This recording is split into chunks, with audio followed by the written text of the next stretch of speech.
What's up, Vancouver? Hello, beautiful British Columbia. Come on, move on in, guys. Yeah, gather in, get nice and tight. We're all healthy, asymptomatic here. Come on in. So we have an amazing day planned for you guys, as always. We are here today to celebrate the worldwide demonstration together as a family of freedom fighters, and we are so, so, so happy to see all your faces. Woo!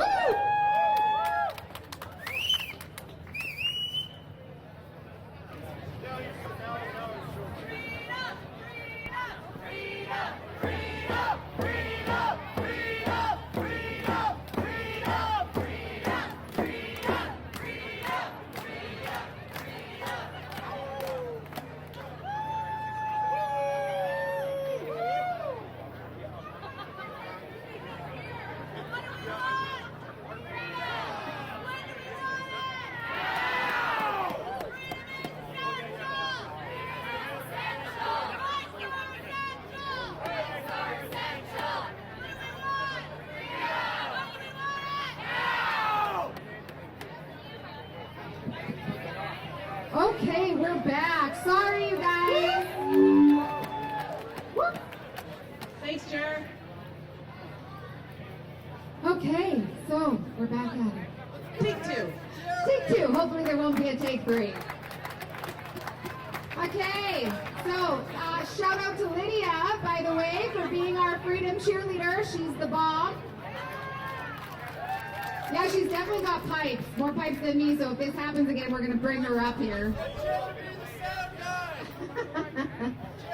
Yeah, shout out to Jer. Love you, Jer. Thanks, Jer. Jer works really hard for us, you guys. He rocks.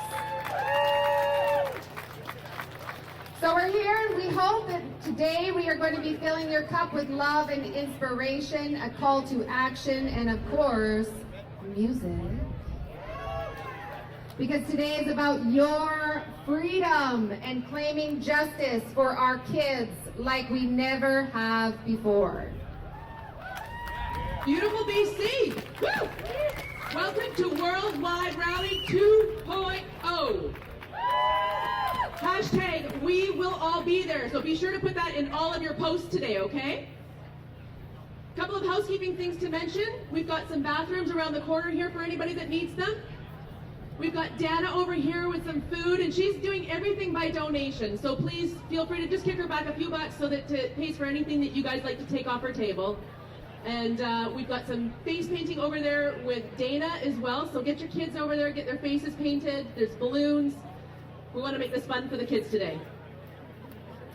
I'd like to first start off by thanking God for bringing us all together safely on this beautiful day and for this amazing country that we all get to call home. So it only makes sense that we kick things off with singing our national anthem with the beautiful voice of our lovely freedom fighter friend, Sasha Jordan. Sasha, do you want to come on up? Way to go, Sasha! Give it up for Sasha Jordan, everybody. So before we get this started, because Miss Sasha has an amazing voice, and I like to ask this all the time, because you know each and every single one of you, and the reason why you're standing here, and the reason why you fight, and you stand up, and you shout out, is because you are all lions. So I want to know, Vancouver, where are my lions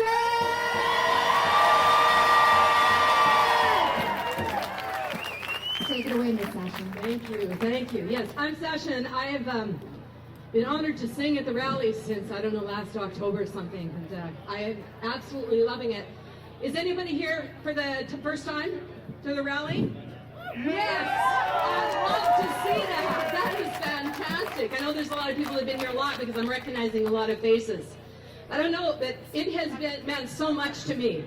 You know, I've always been a conspiracy theorist. I like to call it critical thinker. And, you know, felt quite alone in my world. And now when I come here, I see everybody's on the same page. We can talk about anything here, and we get each other. And that is huge, especially in the times we're living in now, just to have people around that you know that you can be yourself and you don't have to edit. Yes, so thank you for coming out. And if I can get you all to sing "O Canada" with me. Okay. Oh, Canada, our home and native land, true patriot love in all of us command. With glowing hearts we see thee rise, our true north, strong and free. I stand on guard, oh Canada, we stand on guard for thee. God keep our land glorious and free. Oh, Canada, we stand on guard for thee. Oh, Canada, we stand on guard for thee.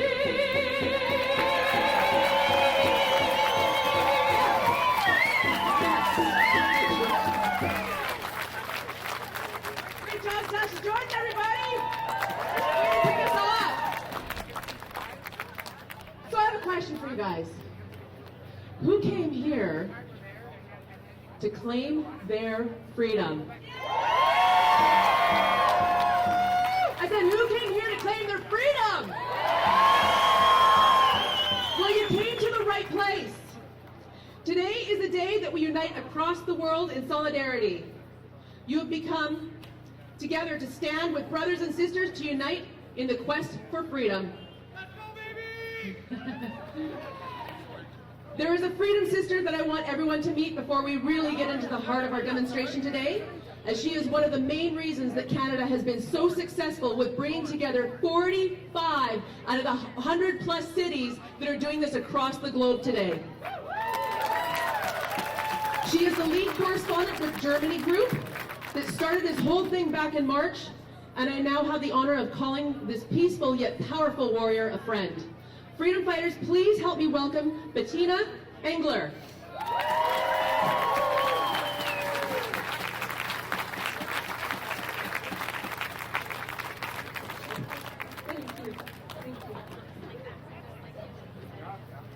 Oh my God! Wow! Welcome Vancouver! Hello Canada! Hello world! Thank you everyone for coming out today to celebrate the Worldwide Rally 2.0. Over 40 countries and more than 180 cities around the globe are again after March 20th, 2021, standing up for our rights and freedoms. The Philippines and Australia kicked off. We traveled around the planet, right in BC, and we will end in Honolulu, Hawaii. I am delighted to announce that across Canada, 48 cities are supporting this international event. And all of you are part of it. You really make the difference. Thank you to the organizing team here in Vancouver for having me. I'm humbled and honored to be with you. On behalf of the Worldwide Rally, have yourselves an amazing day. We will keep doing what we're doing until we have finally ended this agenda.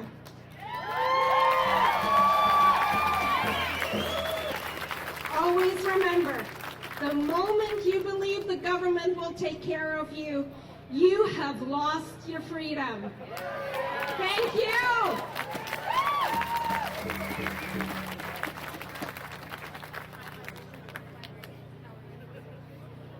Thanks, Bettina. Now, I know that all of you are tired of the lockdowns, and I know that many of you knew that they would never work from the beginning because it's not about a virus, right? Parts of Canada have been locked down in stay-at-home orders since November, and with no end in sight. So I'm so glad to see all of your faces here today, because I truly believe that it will be world events like these that will show the government what we will and won't stand for. Who's tired of the lies and the deceit and the suppression? Now, I'm a big believer in the power of words, and that your God-given freedom is yours to keep. All of you that are here haven't lost a thing, because you haven't given anything away. Am I right? So let me ask you this. Are you ready to stand up to this government? Are you ready to stand up to this government? Over the last 14 months, I have learned more about my rights than I have in my whole life. And the main thing that I have learned above all else is this. We need to know our rights. We need to protect our rights, or we are damn well going to lose our rights. And they are not for the government to take away, and certainly not by unelected officials.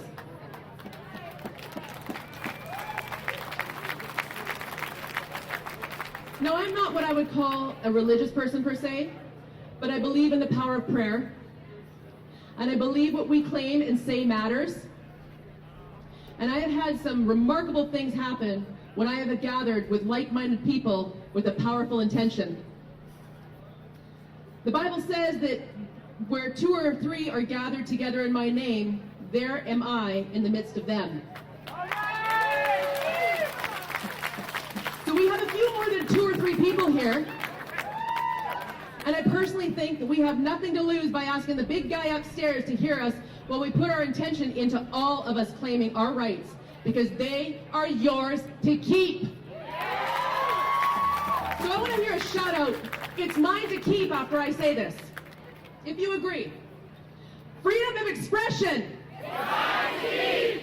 Freedom of religion. It's mine to keep. Freedom of speech. It's mine to keep. Freedom of travel. It's mine to keep. And my favorite, a big one, freedom of choice. It's mine to keep. Freedom! Freedom! Freedom! Freedom! Freedom! Freedom! Freedom! Freedom! It's yours to keep, and don't let anybody tell you different, and don't ever stop standing up in every way that you know how to possibly stand up against this tyranny. You cannot depend on a handful of people to get us out of this problem. Everything you do matters. Odessa talked about this at the last rally. Every single thing matters. Every post you do, every rally you attend, every dollar donated, every petition signed, every letter written, and every order defied. It all matters. And it is the combination of all of those efforts that is going to move the needle and get the government boot off our neck.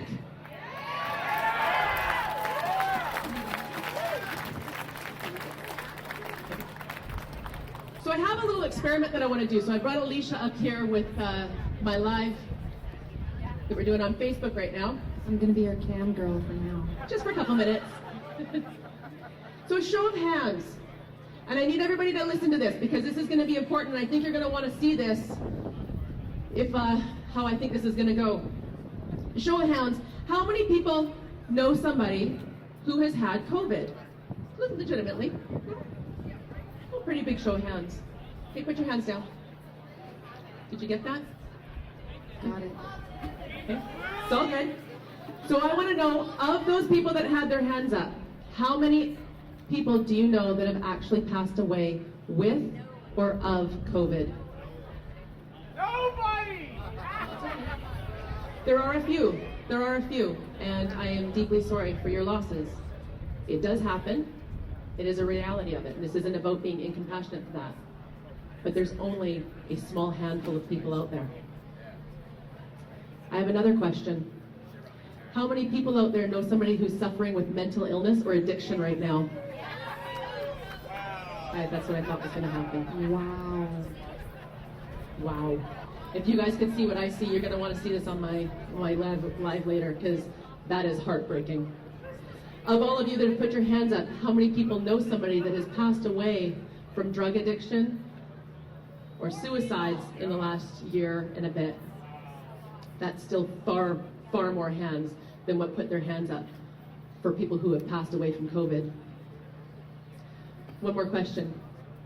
How many people know somebody here with cancer or heart disease? You can all put your hands up and keep them there while Alicia takes that video. And how many people, keep your hands there, how many people, if you don't know anybody, you can take it down in a second, but how many people do you know have died from cancer because of the shutdowns, because of all of the facts that they're not able to get their medicines or their tests or their surgeries? Again, still more people than what put their hands up for the small handful that have passed from COVID. Thanks, Alicia. You guys are going to want to see that. I'll tell you what I'm going to. What's up next here? All losses are tragic, but this is supposed to be the greatest pandemic of our lives, and here's the cold, hard reality.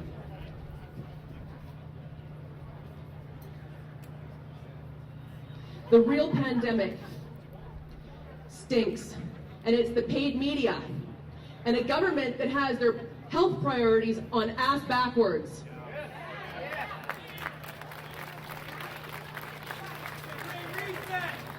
We need to look at the problem, and that the solution is not worse than the problem. This problem of everybody knowing more people that have died from cancers and heart disease and mental health illness, this is the problem. And we're locking people down, we're masking our children, and these numbers have gone up significantly in the last year and a bit. This is tragic. Absolutely tragic.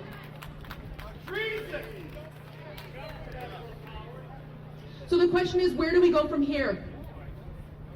I believe we all have to push back in our corner of the world. My personal biggest battle this past year was with the schools and getting my son off of his mask in a hassle-free environment. The letter that David Lindsay wrote for my son used the worst law ever written against them, stating that the school doesn't have the right to ask for an exemption letter, and they won't be getting one despite their repeated asking.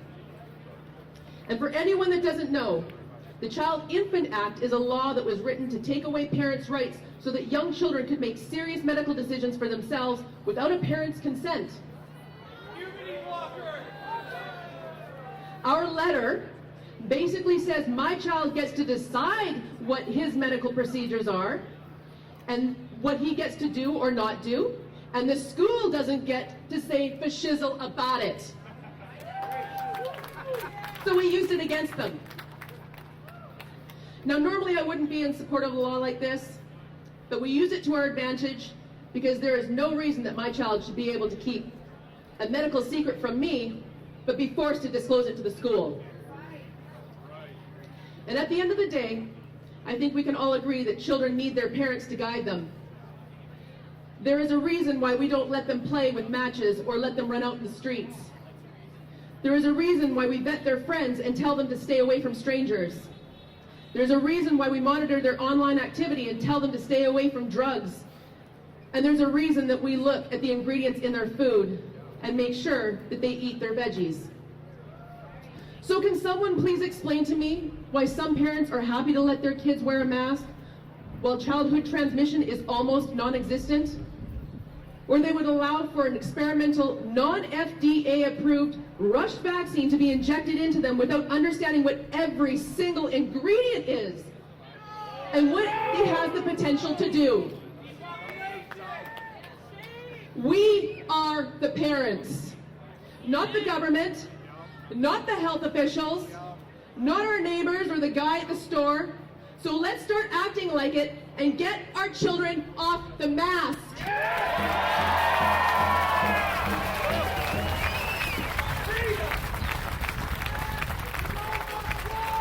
This letter can be found on the Action for Canada website, www.actionforcanada.ca. It has helped a lot of kids get off the mask, and I hope that you will stand up for your children and use it as well.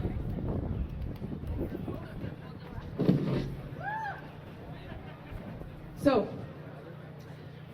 one person I owe a great deal of gratitude to is a very special lady that has made many of us would consider to be a hero. She was also a big part of assisting in the final drafts of David's letter, and she definitely helped to give it that extra punch. Our second guest today is a committed Christian and a defender of faith, family, and freedom. She has been standing up for all of us day in and day out and is the lead plaintiff in the lawsuit against the BC government and is standing up for medical rights, our children, our right to travel, and the right to go to church and worship. She has supported countless people through some of the most tragic incidents, and she leaves no leaf unturned when it comes to standing up for all British Columbians. Freedom fighters, please help me give a huge warm welcome to my friend, Tanya Goff.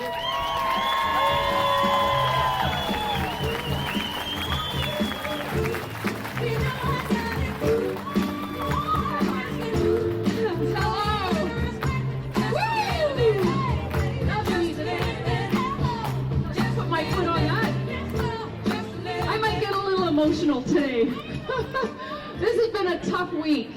You know, the fight is fierce of who we're up against, and as much as we are here to celebrate our freedom and show them that we will not relent to these draconian orders that are not backed by this being a pandemic. Danielle just went through an amazing exercise that we could visually see the impact on society. Death by cancer, heart attack, stroke. All of these things were considered basically non-essential within the last 16 months because they didn't want our hospitals and our emergencies overflooded, you know, because of the so-called COVID pandemic. I will never say that there was never a virus. There was definitely a virus, a respiratory virus. We have a virus every single year, and it takes lives, tragically.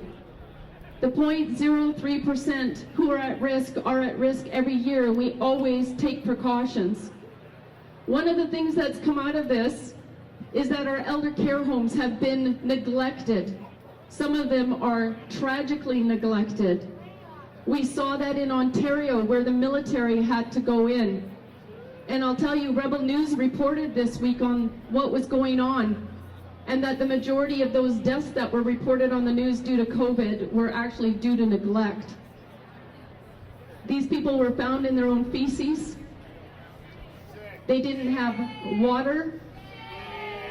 They were neglected. They hadn't had a bath. No care. The care homes were appealing to Doug Ford, who didn't bring the help, and I'll tell you, I have a contact who's a friend with one of the military personnel that went into that hospital. And you know what he said? There was a veteran in there, and these people were suffering and alone. And that veteran, when he heard the military come in, he said, "I knew you would come for me." It's been a tough week.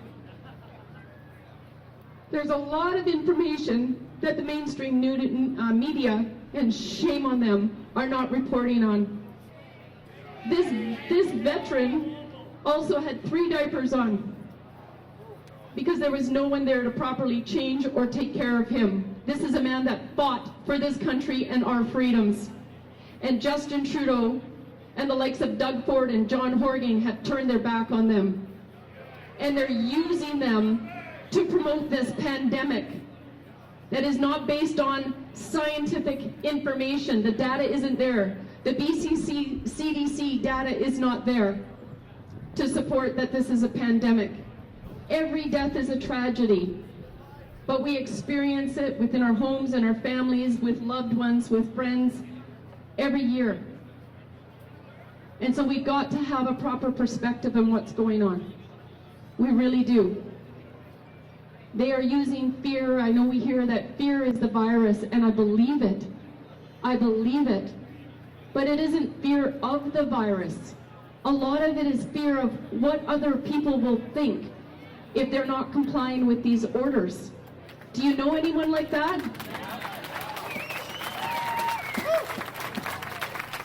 You know, normally I start off, and I'm going to back up a little bit, but it's because I come here with a heavy heart today and some information that I really feel a need to share. But one, I do want to stand here and I want to thank God and God alone for the ground that I'm standing on. Can I hear it from you? I thank God and God alone for the ground that I'm standing on and for this great country. And now I'm going to repeat what I often repeat, because some of you are new here today and you haven't heard this message. But I'll tell you that Canada is a Judeo-Christian nation. We inherited it through our British Commonwealth. It is embedded in our Magna Carta, and it forms our laws and our values. And it is a system of governance that sets us apart from totalitarian, extremist, and communist regimes. It gives you the right and the freedom to believe or not to believe without fear of oppression, persecution, and even death. That's what this nation gives you. That's what they're trying to take away. And if you're challenged by this, then I challenge you to think about the systems of governance in other nations. Would you want to live in one of the 57 Muslim majority countries? There are amazing people there who would love to be in Canada and experience our kind of freedoms. What about China, Pakistan, North Korea? We're in agreement. Canada is an amazing place to be. And if we don't look at what our founding fathers provided for us, and we don't listen to the mainstream media and government and Justin Trudeau trying to tear down our founding fathers and find reason to find fault with them, we're in big trouble. We need patriotism in this country for what God has blessed each one of you with, whether you know it or not. The reason why they're closing down the church and allowing any of you to shop at Costco or still go to the liquor store is because they know this as well. And the only way to destroy this nation and implement communism is to shut down the church. So I would recommend that whether you're a Christian or not, you get behind whatever church is open and you attend faithfully. You might have heard what they're doing, the pastors in Alberta, actually locking them up. The Criminal Code 176(1)(3) says that's an indictable offense, up to 2 years in prison. You cannot interfere with clergy, and you cannot arrest them for going to church and preaching the gospel to their congregations, those who have chosen to come and go to church. It's against the law. It's a criminal offense. Yet the Muslim mayor of Calgary, Nenshi, has his police force arresting Pastor Artur last week and putting him in jail for having service. The mosques are open. There's video in Edmonton, Calgary, Ontario, in the United States, and nobody's saying anything about it. Good for them. Have your service. You have the freedom in this country to do that, but so do Christians.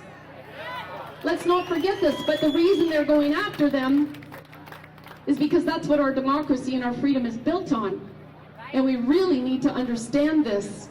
And that's what I'm up here to tell you. So we've had writing campaigns. If you're not part of Action for Canada, I would highly recommend you join us, because then you'll get our weekly letters, because we don't only want to educate people on what's going on, we want to equip you and encourage you to get involved and take action. And we want to give you the ability to do that. So we create the actions, we create the resources. Please visit our table over here. We have a business campaign that's gone nationwide, where we're walking into businesses with this material and we're letting them know what their rights and their duties are.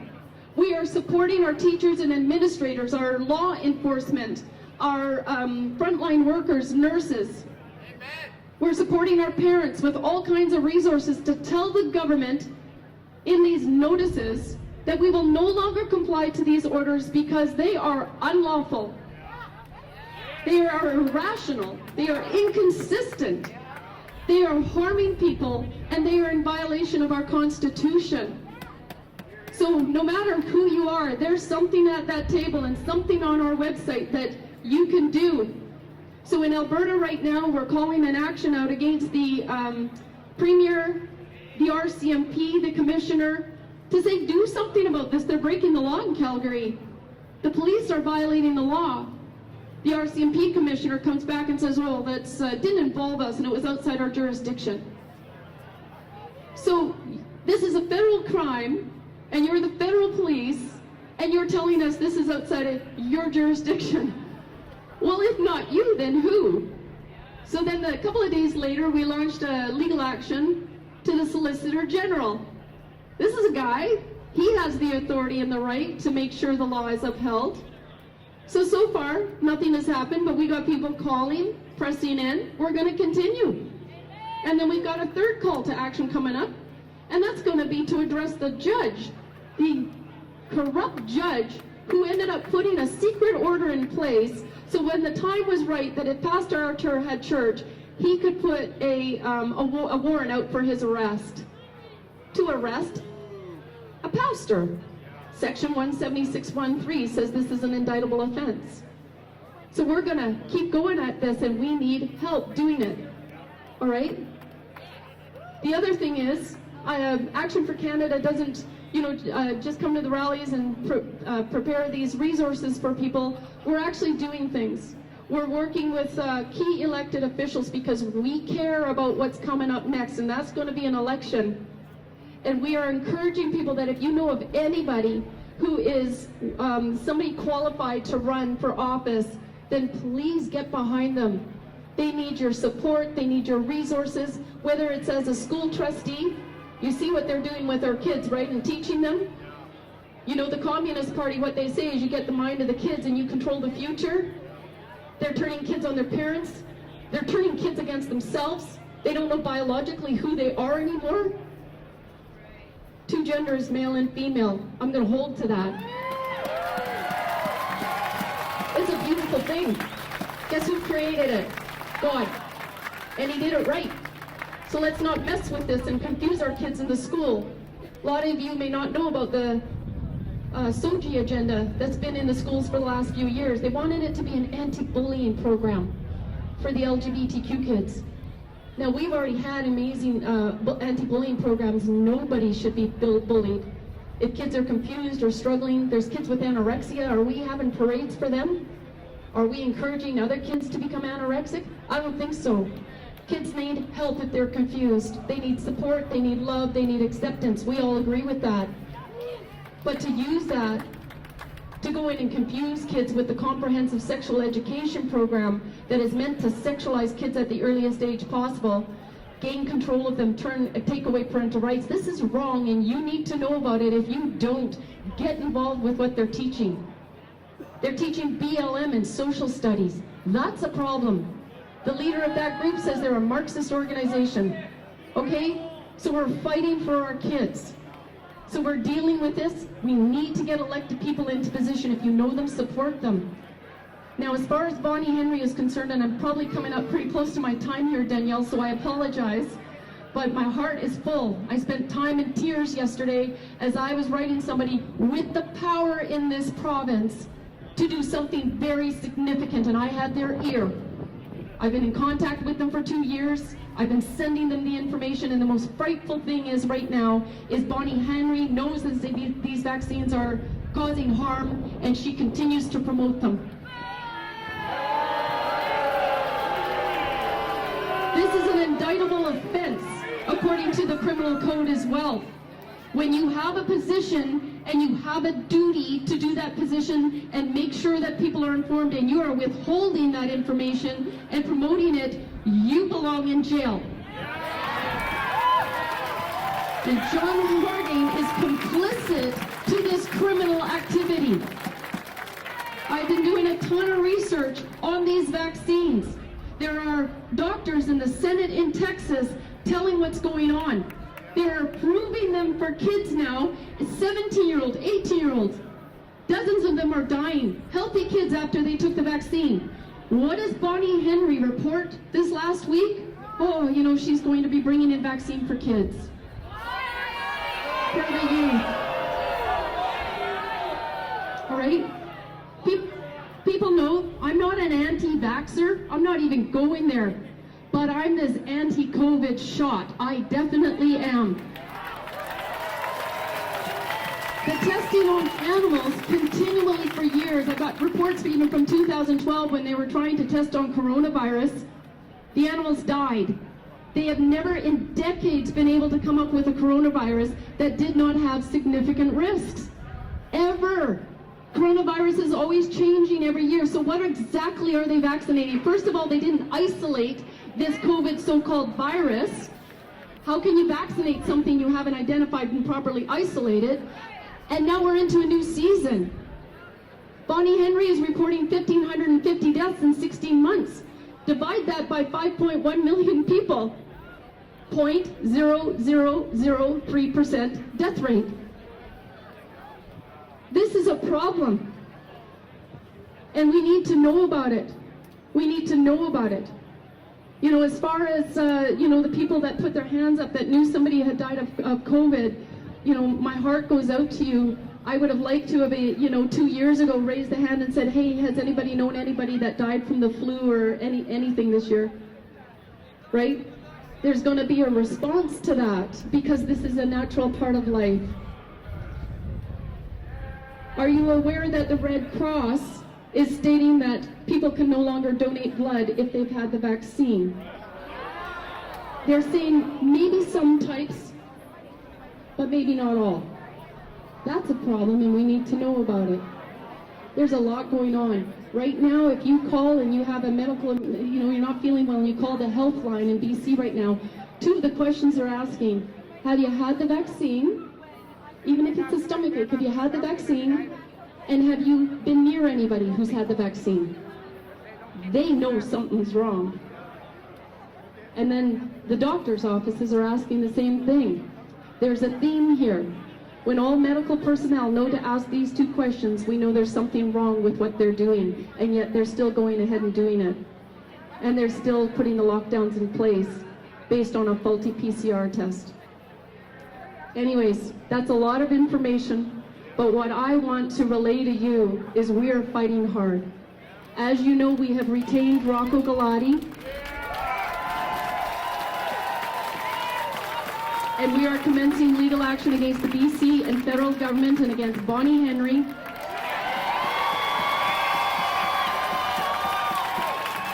There will be a list of other defendants, which we'll be telling you will be revealed soon, because our statement of claim will be filed in the very near future.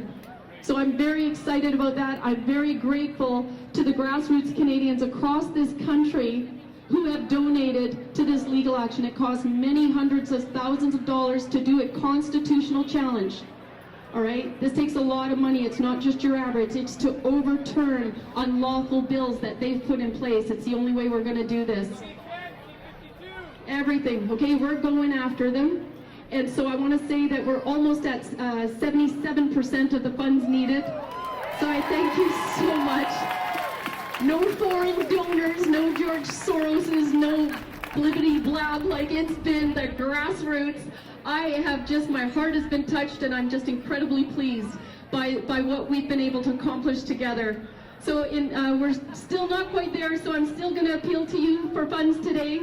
There's gentlemen here with the red box will also be over here at the table. So I just thank you for your time. God bless you, and God bless Canada.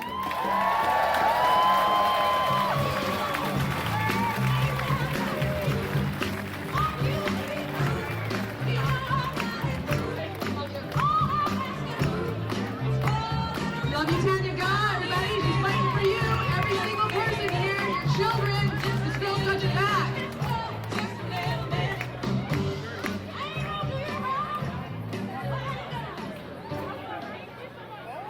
Please donate, you guys. There's boxes going around.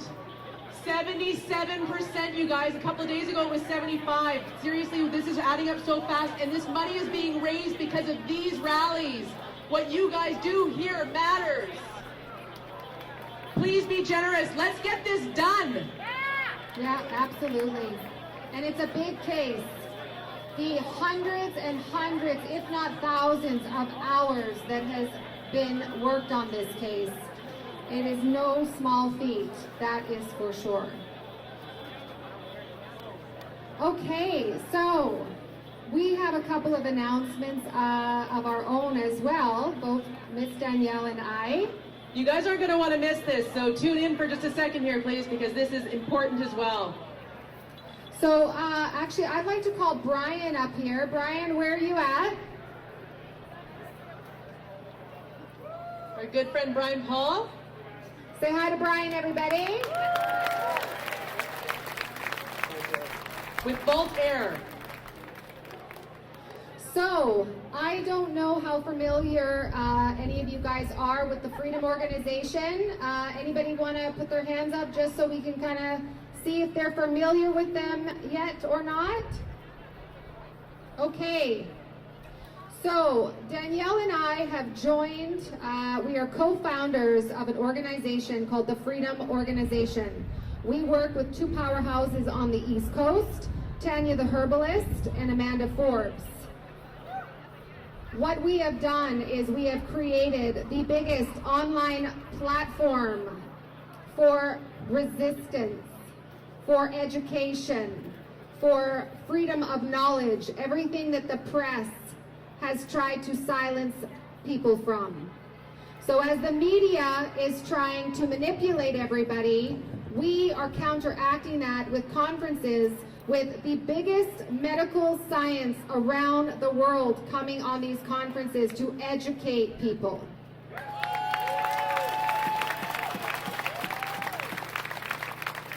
And with that being said, we are going to be launching a massive marketing campaign across the country, starting with British Columbia. We have a powerhouse team behind us that is helping us. We've got a lot of people that have come forward that want to help us get our message out there and give people access to knowledge. And we are doing a fundraiser because we have the intention and what we are working on, which is just a few of the projects because there are many, but we are working on getting billboards put up so when people are driving down the highway, they're going to start seeing what the truth is. We've got independent rig owners that are going to let us put wraps on their trucks to go across the country. But it takes a community to do it. Miss Danielle and I, Amanda and Tanya, everything we have ever done has always been in service of you and Canadians. We have never benefited from this. We don't intend to benefit from this because this is about freedom.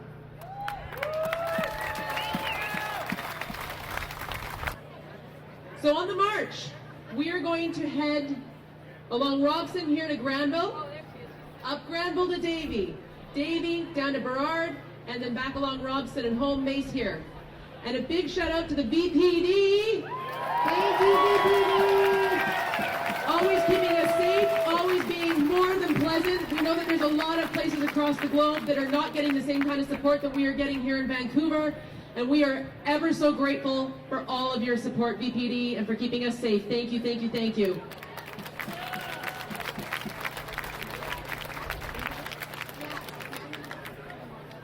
Anyway, shall we march? Let's march, everybody. We're going to go up that way. I need 2 people to carry our Freedom Rally World banner, if they will. That would be amazing. Hit it, Jared. Yeah,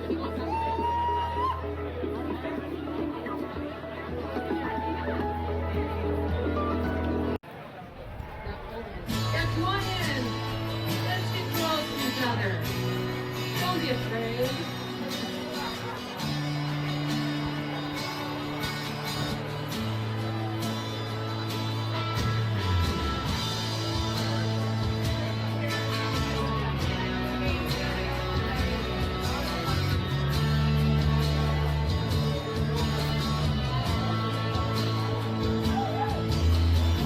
Here's the light, I'm around you still, trying to get up that great big hill of hope for a destination. I realized quickly a long time ago that the world was run by a bunch of crooks, and now it's time for change. And I cry sometimes when I'm lying in bed just to get it all out what's in my head, and I'm feeling a little peculiar. And so I wake in the morning and I step outside and I take a deep breath and I get real high and I scream at the top of my lungs, what's going on? And I said, hey, yeah, yeah, yeah, hey, yeah, yeah, yeah. I said, hey, what's going on? And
Jordan, everybody. That was incredible.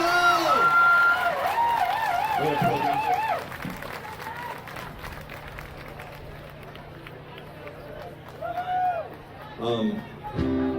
I always like to say, I wrote this song when I was upset. And it was when I could see the mask mandates just prolonging in these poor kids that we're trying to stand up for. I'm thankful for all of you here.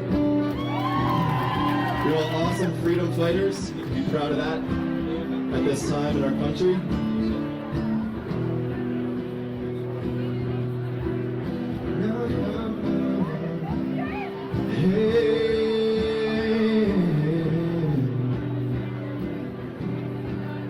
Growing up in the mind of my generation. You're not gonna enslave us. I got my eyes wide open over this nation.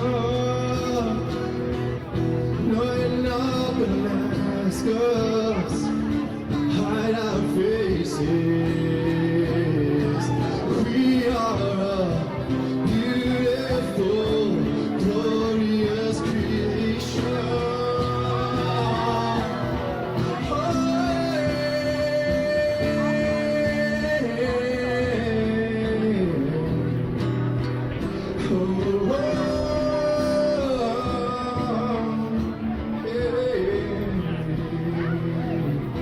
not on our watch.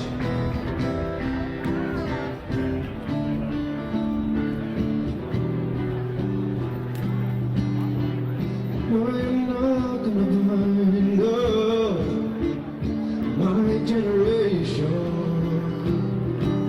I got my eyes wide open over this nation. No, you're not gonna mask us, hide our faces. We are a beautiful, glorious creation. I'm a free man. Sing with me. I'm a free man. A free woman. She's a free woman.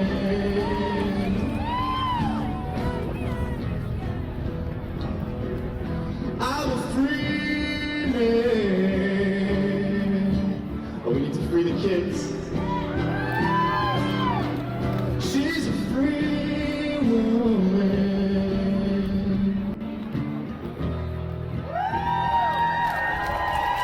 Thank you so much.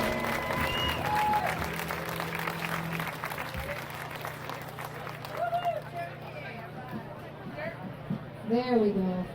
Give it up for Jeremy, everybody. I found him, well, I shouldn't say I found him, but at the Save Small Business BC rally, he was off in the corner. We started singing this song, and I could not stop staring his direction, because he's a true talent. Our next speaker, she is from the Sunshine Coast. She's an emergency room care aide at Seashell Hospital. She is a freedom fighter and a mother who has been doing everything she can to spread truth and awareness throughout her community in this battle against this planned medical fraud. Sarah and her husband advocated for their 22-year-old son in their community's minimally resourced mental health and addiction system for 8 years. The effects of the COVID lockdowns led him down a devastating spiral that resulted in a fatal overdose August 2020. Bravely, she's here to share her story on behalf of him and the millions of children and youth who've been gravely affected by lockdowns, not only here, but around the world. So I'd like to introduce Sarah. Please come up and join us. She'd like to share her story.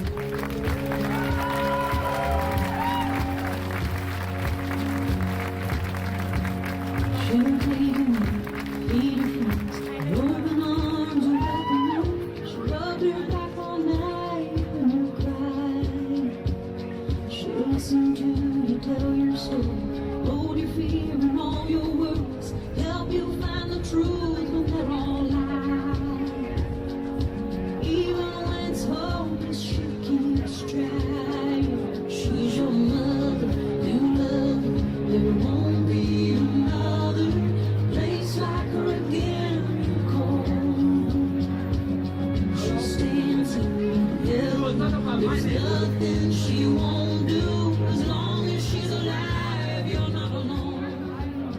You got each other. That's your mother. She fixes all the broken things. Your love, she's got a ring. Give to you, she hopes she'll give away. She don't care who you give it to, where they're from, if they pray like you, as long as they are good to you. That's enough. First thing she taught you was love is love. She's your mother, you love her. There won't be another place like her again that you call home. She stands here, helping. There's nothing she won't do as long as she's alive. You're not alone. You got each other. That's your mother. When you find her, when you're afraid, crying in the careless mess you made, she'll make you help yourself and offer you a little help and dry your weary eyes when you let her. She'll look at you and know you can do.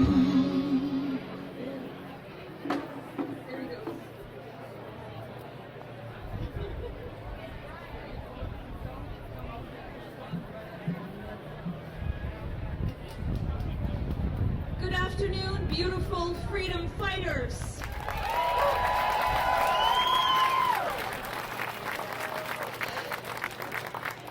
Thank you so much for having me and allowing me to share my son's story.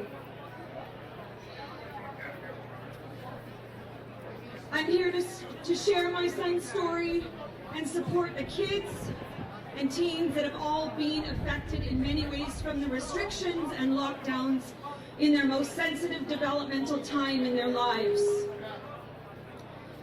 Now, for the kids and teens and young adults with pre-existing mental health issues of any kind, there has been story after story after story of lack of services in the system for years.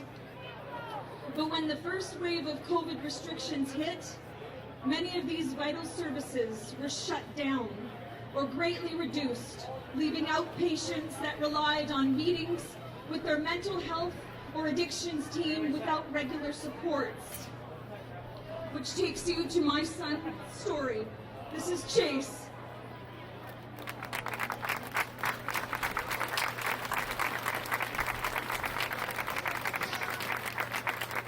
I stand here also with 20,000 other mothers across Canada that have lost their kids. Chase grew up on the Sunshine Coast. He played hockey, he loved music, video games, spending time with his friends, and a new interest in New Age metaphysics. He loved to laugh and had deep conversations and always shared his very philosophical views on worldly matters. At age 14, after trying a psychedelic drug that affected his speech and thinking, he was diagnosed with psychosis from BC Children's Hospital that fell between the cracks here, or in the system on the Sunshine Coast, where there is very little to no mental health supports for teenagers. As a result, he was sent for psychiatric evaluation various times here in Vancouver, but was denied access to the early psychosis intervention program because he did not have an address in the city. After 8 years of dealing with the stigma of his illness, losing his original adolescent group of friends, he started to self-medicate with marijuana and was introduced to methamphetamines when he was 20 years old. This caused many struggles at home until he was able to secure accommodation at the new High Tide Rain City Housing Unit in Sechelt. His mental health team thought it would be a good opportunity for him, but what the team or myself didn't realize was having 40 other residents sadly brought drugs inside and outside the building. Chase, who just turned 21,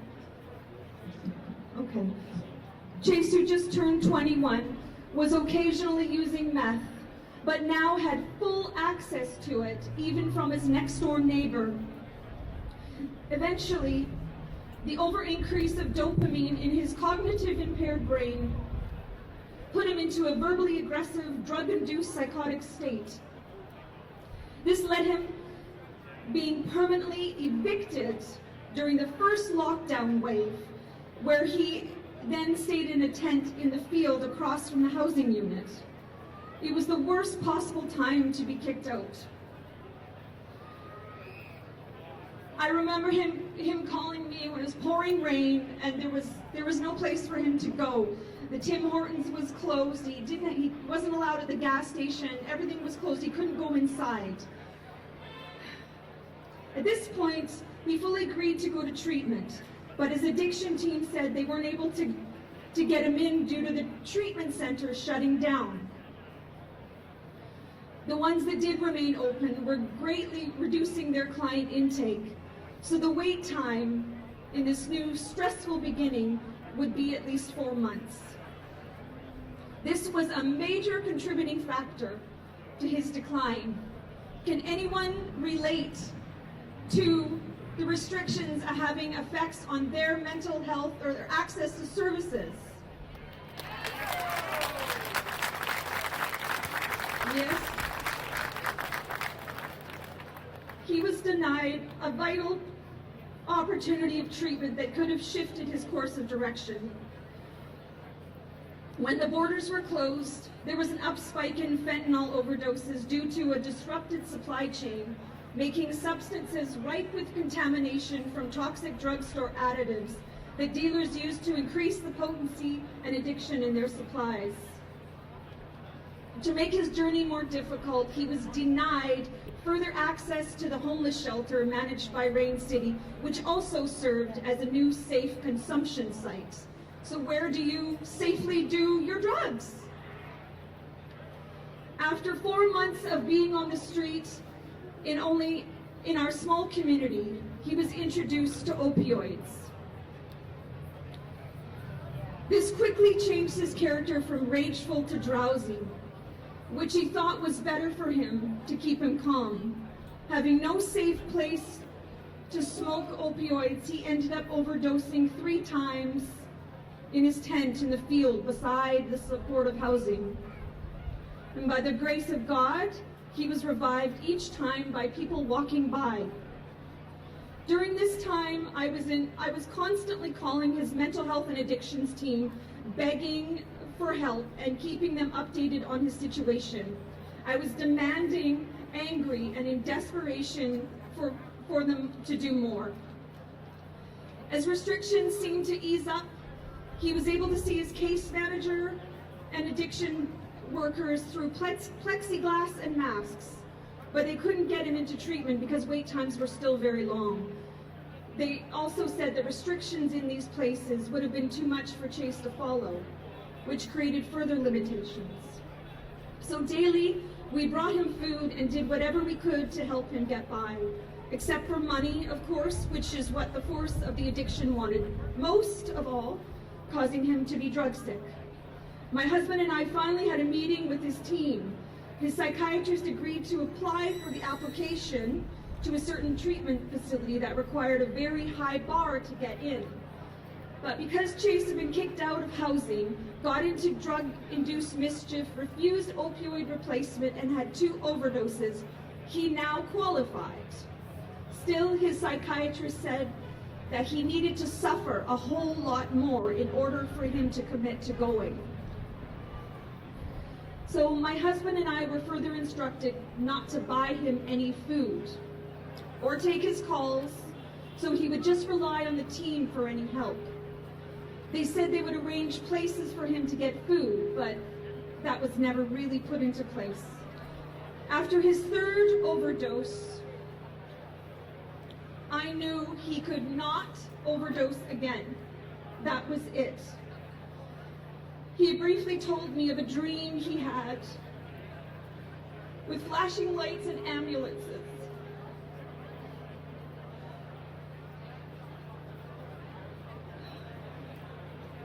Time was crucial.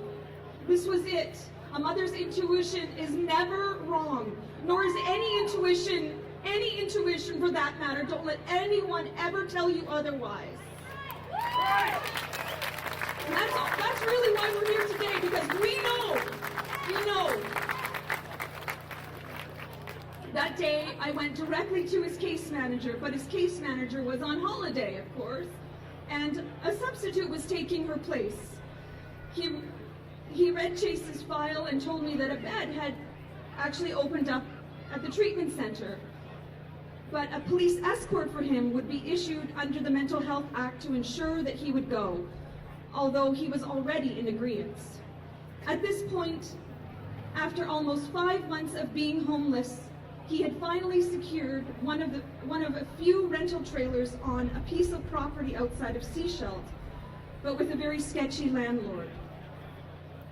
Everyone constantly told Chase not to use a loan, and finally the manager at Rain City Supportive Housing made an arrangement for him to use the safe consumption site at the shelter. But at this point, he had already learned to use a loan.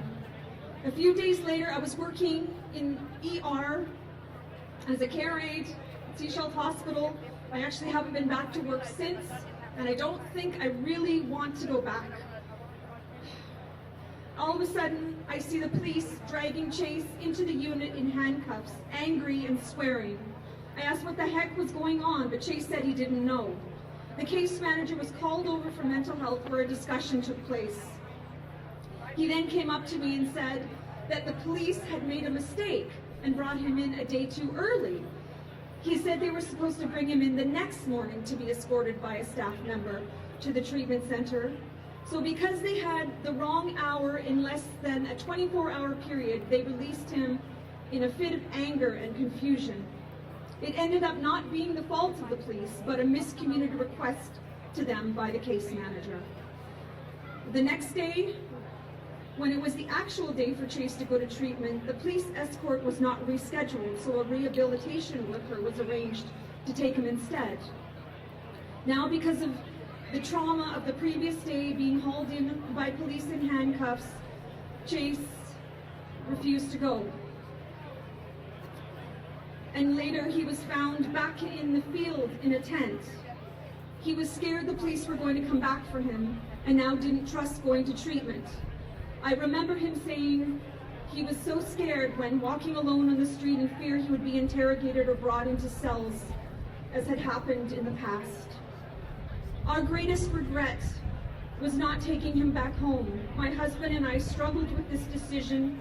We were both under tremendous stress in dealing with his change of character and fearful of further escalation in our home. I rarely slept and prayed each night for the Creator to keep him safe, and maybe this was the Creator's way of doing it. But ultimately, I don't think I prayed enough. 2 days later, at 2:14 a.m. in the morning, we received a startling call from his landlord. He told us that Chase had probably overdosed and the ambulance had been working on him for a half an hour already and that it didn't look good. Those words still echo in my mind with a feeling I cannot describe. We jumped out of bed in a state of panic, but at the same time everything seemed surreal. Time had stopped. We grabbed our shoes and coats and drove into the night to the outskirts of Sechelt where the property was. As we turned the corner, the street was lit up with police and fire truck lights swirling and flashing. When we arrived, someone came up to us and said that Chase was still being worked on. They had taken him out of the trailer and onto the ground to administer naloxone and CPR. 2 fire truck crews, ambulance, and police all kneeling on the ground around him in a circle. My husband Chris and I stood in the driveway, embracing each other in shock, praying. About 10 minutes later, the same woman walked slowly over to us and said she was very sorry that the crews had not been able to revive him. Chase was taken by fentanyl, the same poison that has taken lives of 20,000 young men and women in Canada in the last 5 years. 20,000 of our children. What the fuck? Right now, BC is averaging 5 lethal overdoses per day. What has the government done about it? If they haven't taken action on this devastating crisis, and they are the designers of this pandemic, then it is all part of the same lineup. For those of you who are affected by restrictions and lack of services of any type, physical or mental, make sure you reach out to people that you trust. This goes for the kids as well. Share your story like I have just done. This is my first time public speaking, and to share this story is madness. It's hard to write letters. It's hard to not go into a store without a mask on. But use that. Use how hard it is and turn it into courage.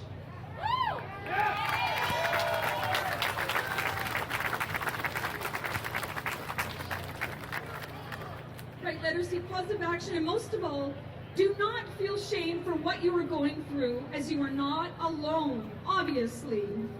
Your voice matters much more than you might realize. Speaking up for what is needed is how change is created. Self-empowerment is part of sharing your feelings and thoughts. Your power lies in honoring who you are. Keep pushing and pushing and pushing until we win. Because we are. Thank you so much. Thank you, Danielle. Thank you, Alicia. And thank you, Susan Stanfield.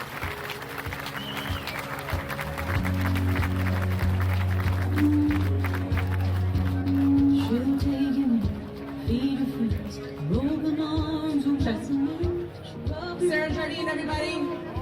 That is a story that no parent should ever have to go through. Thank you for being brave enough to speak up, because you're right, Sarah, this is the real pandemic. And I didn't know all of those stats. I knew that they were a lot, but 5 people a day, that's very, very significant. We really have to look at what the priorities are here, because the problem is big, and the problem is the solution that they are putting in place. But we've got you, Sarah. We are going to let your story be heard far and wide. And this next guest is one that is helping in that fight as well. I've had the pleasure of meeting our next guest at what was both our first march on Mother's Day last year.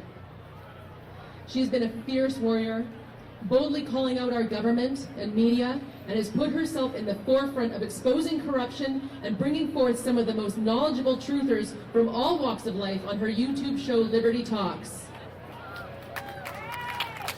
Her passion and her unapologetic truth-seeking determination is a force to be reckoned with. Watch out. If you dare to stand in her way or report a false narrative, she will call you out, Paul Johnson. Ladies and gentlemen, please show some love to one of BC's biggest street shooters, Odessa Orlowitz.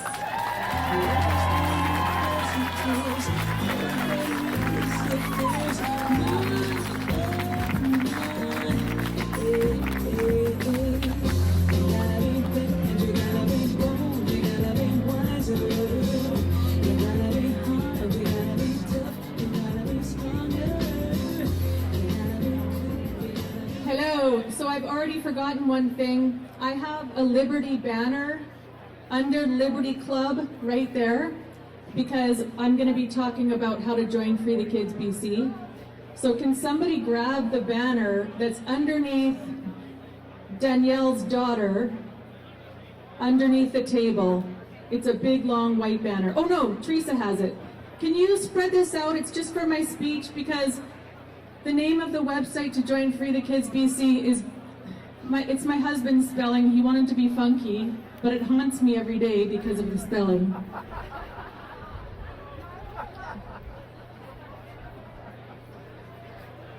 So before I'm going to do a really short speech, guys. I know everyone's hot and needs water and food. Before I talk about a quick way to join Free the Kids BC, I want to just tell you something that's come out that's being shared. So you guys know PubMed. It's like the most legitimate scientific site doctors, virologists go to. I want to tell you what they have released. And this is a very big deal, and our government covering this up is, I'd say, one of the most atrocious things they've ever done in the history of Canada to the mass population. Here's the study. Informed consent disclosure to vaccine trial subjects of risk of COVID-19 vaccines worsening clinical disease. Patient comprehension is a critical part of meeting medical ethics standards of informed consent in study designs. The aim of the study was to determine if sufficient literature exists to require clinicians to disclose the specific risk that a COVID-19 vaccine could worsen disease upon exposure to challenge of said circulating virus. Published literature was reviewed to identify preclinical and clinical evidence that COVID-19 vaccines could worsen disease upon exposure to challenge or circulating virus. How many viruses do we get a year? This is not pretty. Clinical trial protocols of COVID-19 vaccines were reviewed to determine if risks were properly disclosed. Did you see the video that a pharmacist put out? Mad? She said, look at the new Johnson & Johnson insert that us pharmacists get. This is unheard of in the history of being a pharmacist. That big one that folds like this big open, and the other side too, it's called the monograph with all of the things that can happen to Canadians. It's blank. It said Johnson & Johnson. She opened it up and she's like, it is blank. Do you want to know why that is? Because Davila, out of Toronto, who's in charge of locking them down, I read a document on my show because it was released, leaked, where she had informed the Canadian politicians that we need to streamline the dangers of vaccines in general. Just streamline it a little more because we have too much hesitancy. Well, they just sent a blank one instead.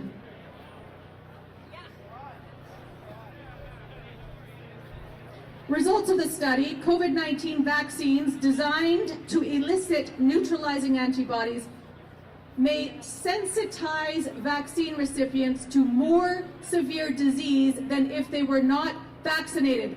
We have been screaming about the ex-Pfizer CEO saying this will happen.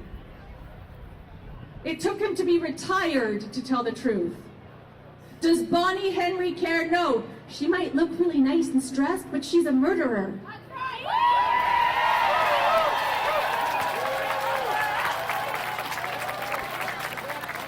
And Horgan may call us COVIDiots, but he's a murderer. And Farnsworth, who deserves to be called Fartsworth, I know that's really immature, is a murderer.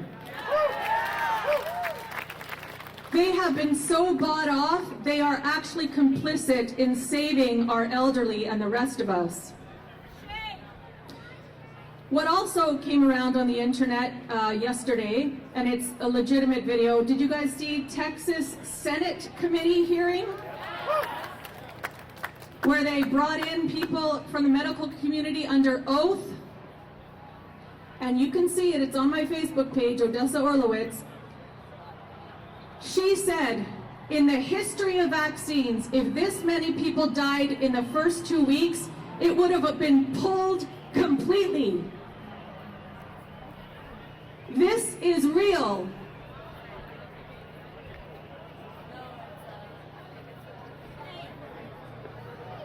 Vaccines for SARS, MERS, and RSV have never been approved, and the data generated in the development and testing of these vaccines suggest a serious mechanistic concern. But Tam wants to make it so you don't have a life if you don't take one, because Theresa Tam is a murderer.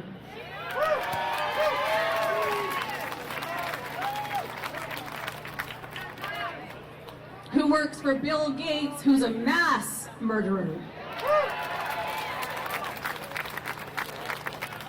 Vaccines, development and testing of these vaccines, okay, I said that. That minimally modified coronavirus viral spike, we hear that word a lot, to elicit neutralizing antibodies, be they composed of protein, viral vector, DNA, or RNA, and irrespective of delivery method, may worsen COVID-19 disease via antibody-dependent enhancements. Well, us conspiracy theorists told you guys that a year ago. So screw you, MSM, you are complicit in genocide.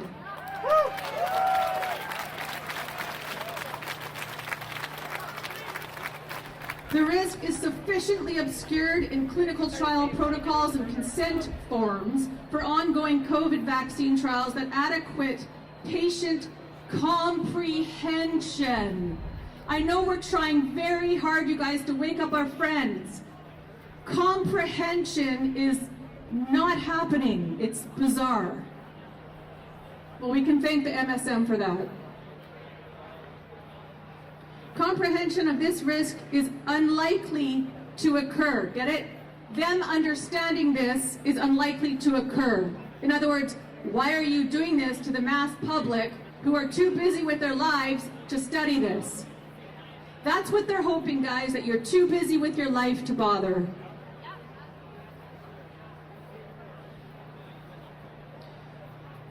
Obviating truly informed consent by subjects in these trials. So that's what they're saying is they can't comprehend this, guys, so they're not actually getting truly informed consent. Conclusions drawn from the study and implications. The specific and significant COVID-19 risk of ADE should have been and should be prominently and independently disclosed to research subjects. Well, we're the research because on the Pfizer and Moderna, they said that the experiment is over in 2023. Well, what does that mean to you?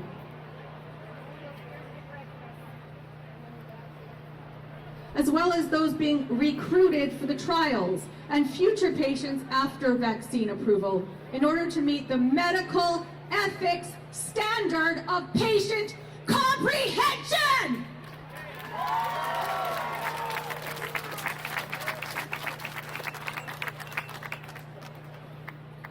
So go camping, people, and screw your vaccine.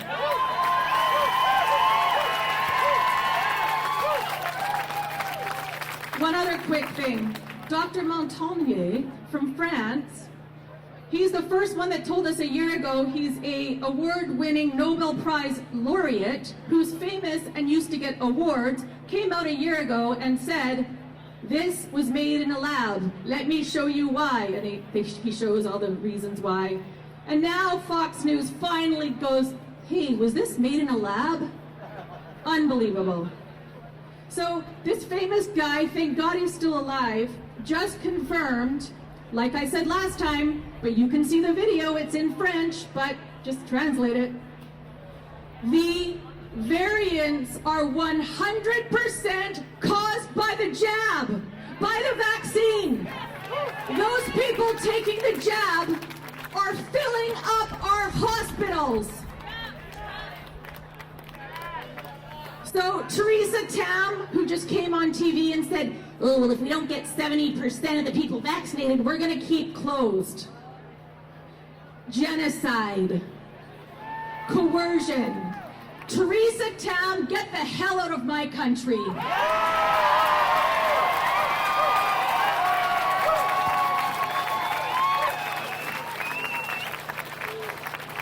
Okay, now back to me being a nice, loving mom. Okay. So there's something called Free the Kids BC. We've united with another group, Priscilla's group, because that's what we are, is we're united. I'm also streaming live for Druthers. I'm also their reporter in Vancouver now, so there's lots of hats here. This is the spelling. Now I made a boo-boo at Raoul's event the other day and said you could join through Facebook. Well, what I didn't know is when I put it as invite only, you can never change it. So all these people tried to get on and they can't. So we have another one, which is the same group of people. If you take a picture, we need every British Columbian adult to join. We have almost 3,000 members. It's not enough. There's a liability report that's going to Bonnie Henry and the BC Teachers Federation every single day. And so please join liberty.com. The only email addresses that do not work are the ones associated with the genocidist known as Bill Gates. So Microsoft doesn't work, Outlook doesn't work, MSN and Live. Every other email works. So you join there, it's free, and then you find the group Free the Kids BC, and big actions are being taken against the BC Teachers Federation because it's their union. They're the ones that are doing this abuse to our children. Oh, one last thing. I have a piece of paper here. We need like 10 more parents, or just adults, to volunteer to make 2 phone calls a week to the BCTF, and it's like 5 sentences, and all you're doing is calling them and calling them and calling them twice a week. It takes 1 minute. If you would like to be one of those parents, because we need a lot, please sign up here. It's your email, your name, and then your cell phone. If you don't want to give your cell phone, that's fine.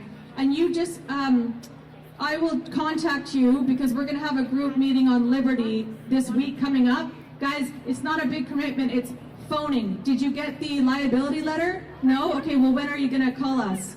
Did you get the liability letter? Okay, well, you know we're going to sue you if you don't respond. That's it. We need dads, moms, sisters, brothers, and grandmas. Please sign up to be one of the phone callers. It's very minimal in work. And all you do is report back to me what they said. Okay? Thank you. Yeah, we're done. Oh, yeah. Hello, everybody. My name's Greg. I am distributing Druthers newspaper in BC. You might have heard me at Sunset Beach a couple weeks ago or whatever. Yeah, the paper's really exploding. Like I said, in February, I had 20,000 copies, 50,000 in March, 75,000 in April, and now for the May edition, there's 100,000 copies in BC. Yeah, so it's really exploding.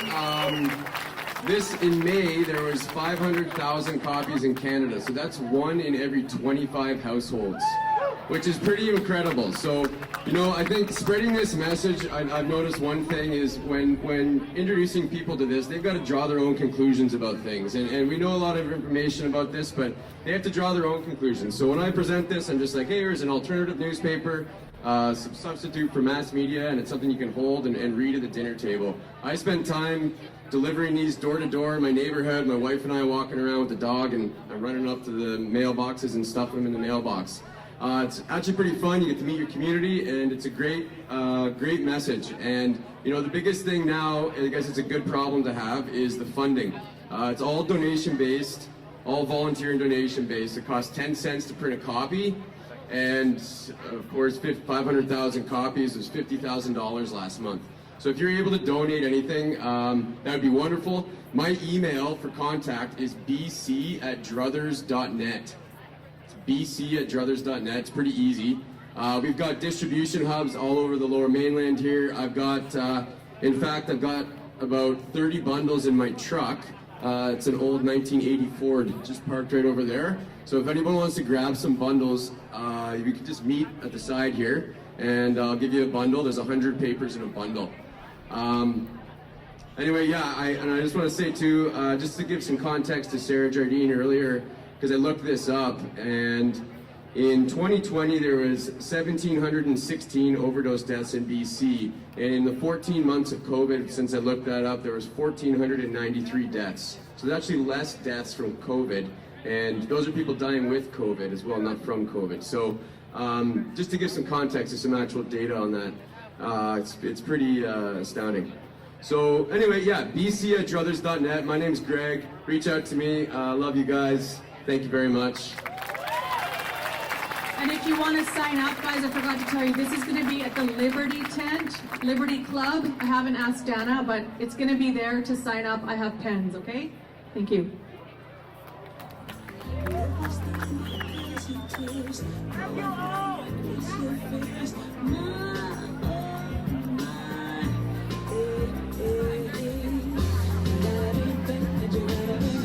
Give it up for Odessa, you guys. This girl rocks.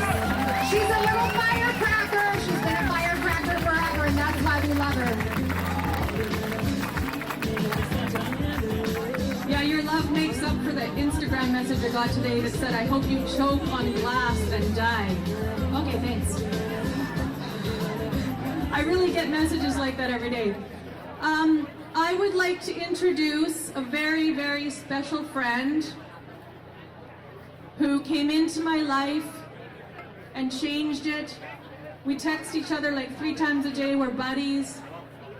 So Bert from Police on Guard for Thee, please come up with the other Police on Guard for Thee guys as well.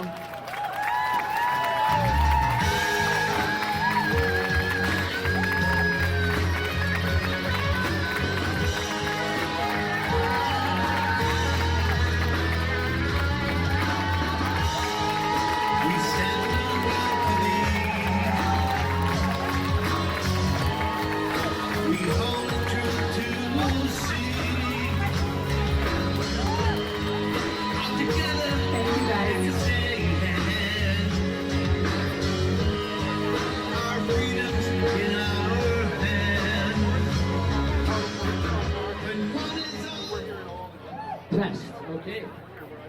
How's everybody doing today? Awesome. Big crowd here today. Hello, and thank you for that warm welcome. I'd like to thank the organizers for inviting Police on Guard to speak to here today. We thank the VPD that are here for their service and their ongoing support. And of course, to all of you that have assembled here today. Today, members of Police on Guard are speaking at various freedom rallies right across Canada, standing shoulder to shoulder at various freedom rallies. Our members include new constables, right up to chief of police, to RCMP superintendents.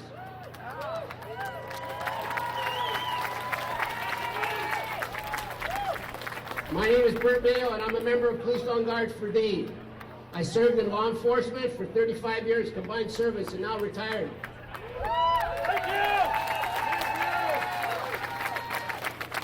Thank you. Who are we? We are a group of concerned, retired and active duty peace officers looking to see an end to the unconstitutional public health orders.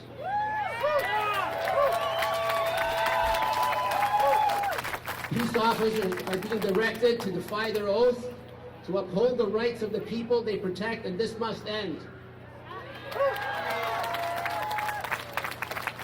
Our mission statement. That is active and retired police officers, our mission is this: to honor our oath, to uphold the Constitution of Canada, and to the best of our abilities, preserve peace, prevent offenses, and discharge other duties as police officers faithfully, impartially, according to law. To continue to serve and protect the public while remaining independent of political influence.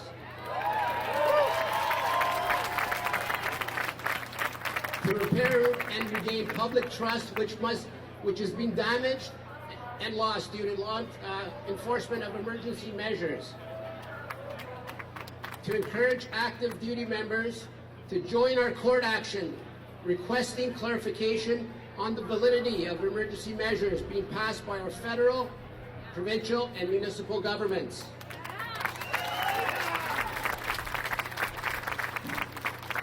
We believe that these measures are not only in conflict with our charter oath, but also place active duty police officers in an untenable position when directed by politicians and senior management to enforce these emergency measures.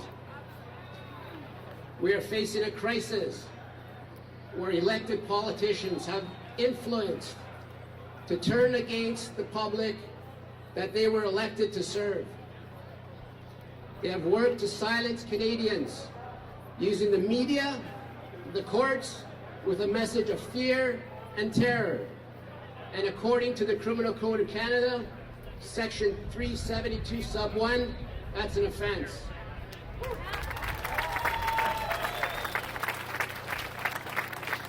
Statement of claim.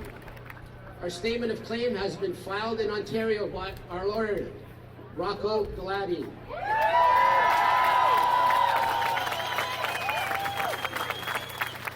This claim is against the Government of Canada and the governments of Ontario and police chiefs of 5 police agencies.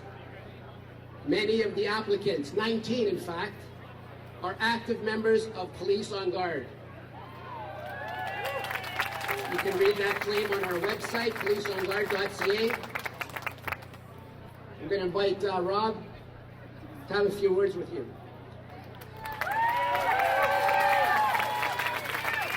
Hello, Vancouver.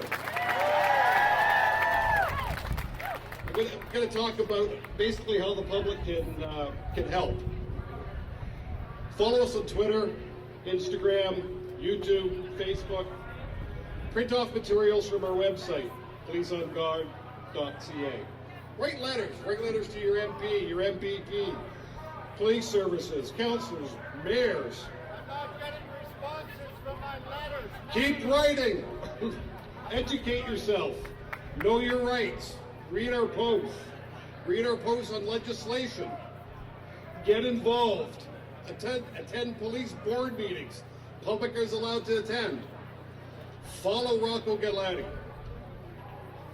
Follow his Constitutional Rights Center. His website is, we have a link on our website to his as well. For active duty police officers, sign up to become a member. You can do that on our website. Watch for and sign our petition, our letter of support, put forward by our legal counsel, Rocco Galati. Thanks. Encourage officers. Encourage other officers to join. Educate yourself on the law. Remember your oath.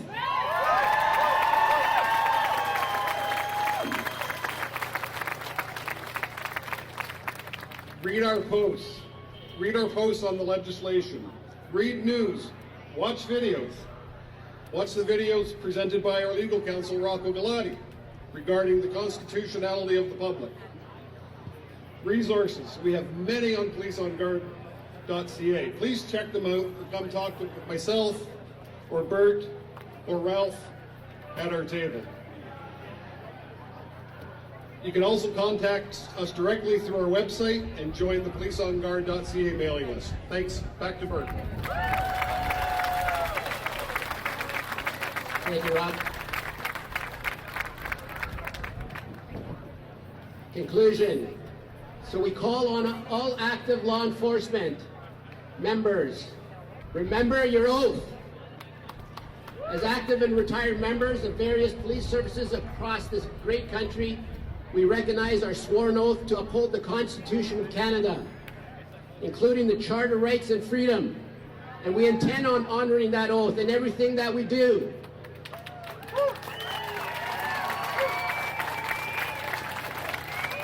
We have a duty to the people of this country who are depending on us to stand up for these guaranteed rights and freedoms. And that responsibility is not taken lightly. Remember your rights. Remain peaceful. Don't surrender your rights. As members of Police on Guard, we hear you. We will not back down. That we can promise you.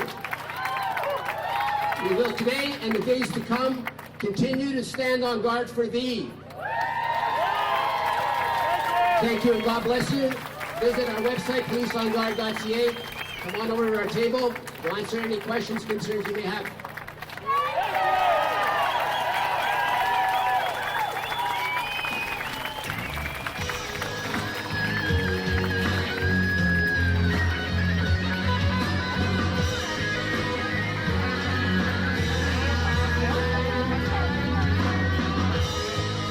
We stand on balcony. We hold the truth to see. So we do have a lot of officers that we don't realize that are fighting just as hard as we are fighting. So we need to support them. And I also know that so many of the VPD are fighting too. So thank you so much for being here and protecting us always. You guys rock.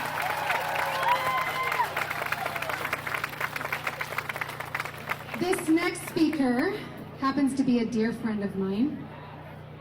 We grew up together as kids, living free and being given all the opportunities that life had to offer that has been taken away from our children today by a handful of globalists that have enacted a plan to enslave humanity under the guise of a medical emergency when it is nothing more than medical fraud. Never in our lives did we ever think we'd grow up to have to face something like this. But I'm grateful that although we are living a nightmare right now, it brought us together and we've been fighting this ever since.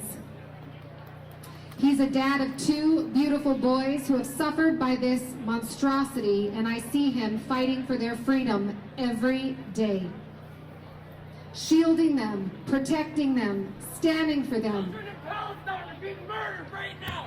Children are having bombs dropped on their heads.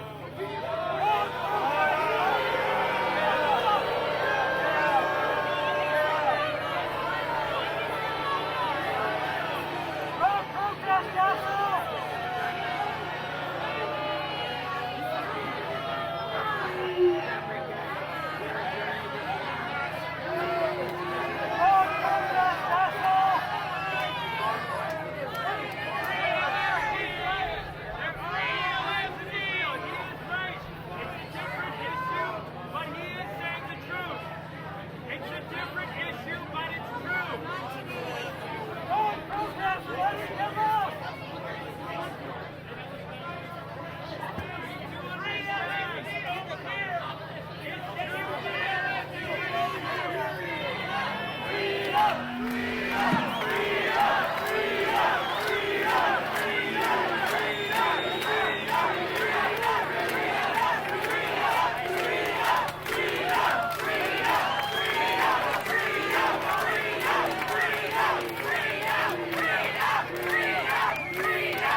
So, before I continue my speech, although that just happened, it is very, very relative.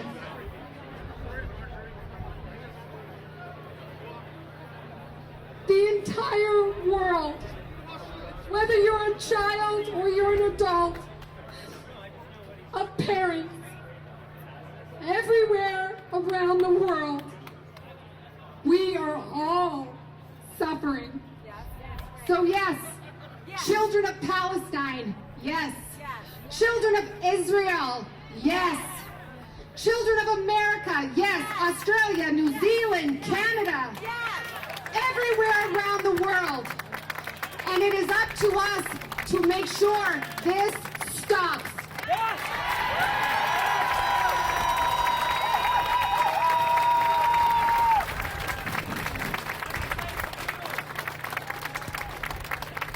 So I want to introduce the father who is fighting for his 2 boys to make sure that they have the livelihood and opportunities that we all had. So please, Brian, come up here and share your story.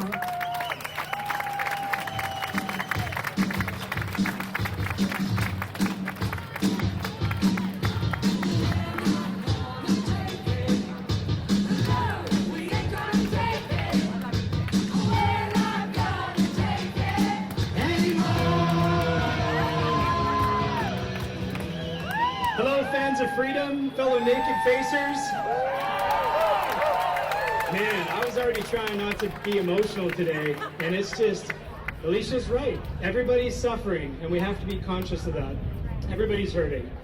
So, my name is Brian Paul, and I'm here to talk to you about some exciting action that I'm going to be taking in my community. I'm a bit of a pace talker, I hope you don't mind. I want to first acknowledge and thank our First Nations here in Vancouver, as we are on unceded territories of the Musqueam and Squamish Nation. But truthfully, right? Truthfully, I think we're all feeling a little unceded by the government these days, aren't we? For any of you who don't know me, I started coming to rallies exactly 1 year ago on Mother's Day with my good friend Alicia, which is also where I met Danielle and Odessa and Marco and Marcella and everybody I'm probably missing. My dad bros, Chris, Norb. I love you guys, man. Countless others who I know I'm forgetting that I now call my community. My friends and my family. I am so truly thankful and blessed for all of you and the love and light shared by this amazing group of humans. I want to tell you a little story. I won't speak long today, and I don't speak often, but I think I got some things to say, and I promise it won't be too long. I spoke at my first rally in Kits a few weeks later after meeting these wonderful humans, where I believe it was Marco and Susan had planned this event, where I talked about corrupt media, government, and how they're using word magic. You guys know what word magic is? It was spoken about today already, and I apologize for any duplication because it's hard to write these speeches when you don't know what other people are going to say. But word magic is something that I pay a lot of attention to. And one example is dying from COVID and with COVID are two entirely different things. People really need to understand the word magic of what's going on. So, things I also talked about, following the money, which we need to do. So now more than ever, follow the money and it will lead to the truth. When we marched through Kitsilano, I shared with Alicia that I feared that this was just the beginning and felt we were in for a marathon. So over the past year, I have completely overhauled my entire life to be able to take action and stand up for what I believe in and advocate for freedom in Canada. Until it's over. Non-negotiable. But mostly, I'm choosing this path for my children and their future so I can look them in the eye and tell them that their fathers stood up for their rights and freedoms to keep them safe. Hold on, not pandemic safe. I mean protect their little developing minds and bodies safe. What parents should be doing right now and what we need to help them see. My mission to educate and enact change in the world will not stop until the children are safe, governments are held accountable, and companies stop lying to us, polluting our oceans, lands, and human bodies in Canada and around the world. This is not a Canadian problem, folks. This is a global elitist parasite problem, and they are the ones that need to be exterminated.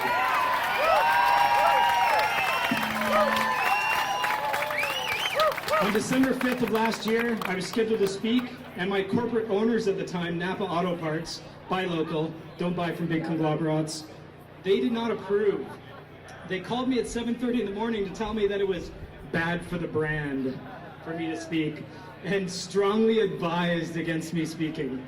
And a colleague who totally snitched on me, and I won't mention his name, Colby Hill, alluded to the fact that I could lose my job and probably don't want to die on that hill.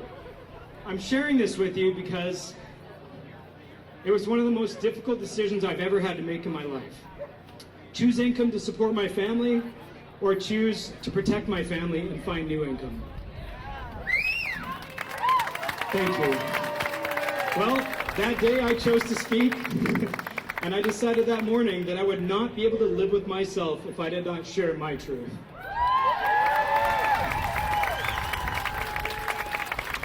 I know you know where this is going with the scooters, because I was let go a few weeks later. But 5 months in, and guess what? I found new income. Money is just the means, people, not the motive. And I needed to remind myself of that.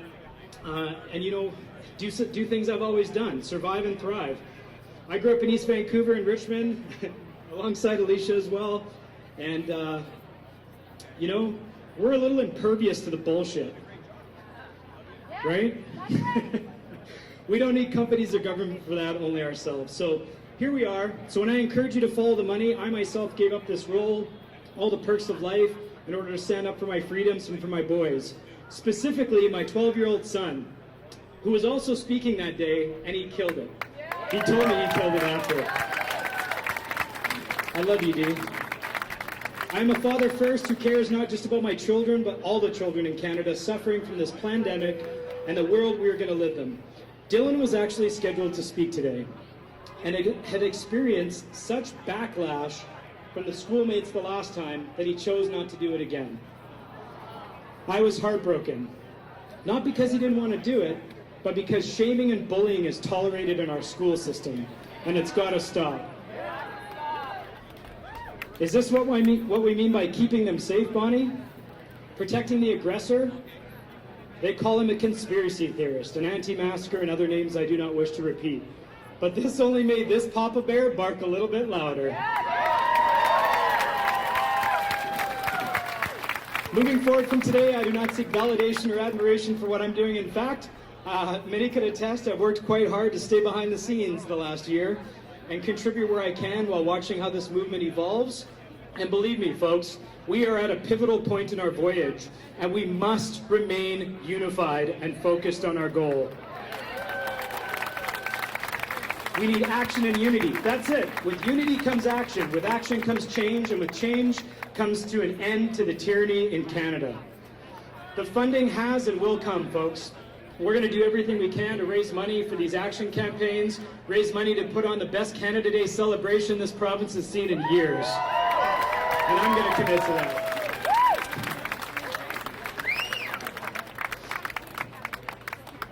So today, moving forward, we will continue these rallies around love, human connection, music, food, peace, unity, and what? Freedom! Less talky talk, which I understand is very ironic at this point, be sitting on the soapbox here. But it's true. Everything's been said, right? This is what connects us, and this is what we will continue to grow in numbers. We are the people. For the people, by the people, we will take back our freedom. So I have a theory. My theory that I've been socializing the last couple weeks is that 20% of the population is awake. 20% of the population is here, online, supporting movements. Whatever movement you want to support, do something, right? Nobody cares what brand you're part of. Whatever you can do, do it. But that's my own philosophy. 20% of the people are awake. And we know that 50%, unfortunately, might be too far removed. So if you're watching this and you wonder, am I too far removed? Am I a lost cause? I've got a few indications. So, do I wear a mask outdoors with no one around? Do I wear a mask in my car alone? Do I post a picture by myself wearing a mask and post it on social media? These, without judgment, folks, these are indications you just might not make it. So, my theory is if 50% are too far removed, 20% are awake, then our job is to educate, show compassion, and understand that there are 30% of the people on the fence.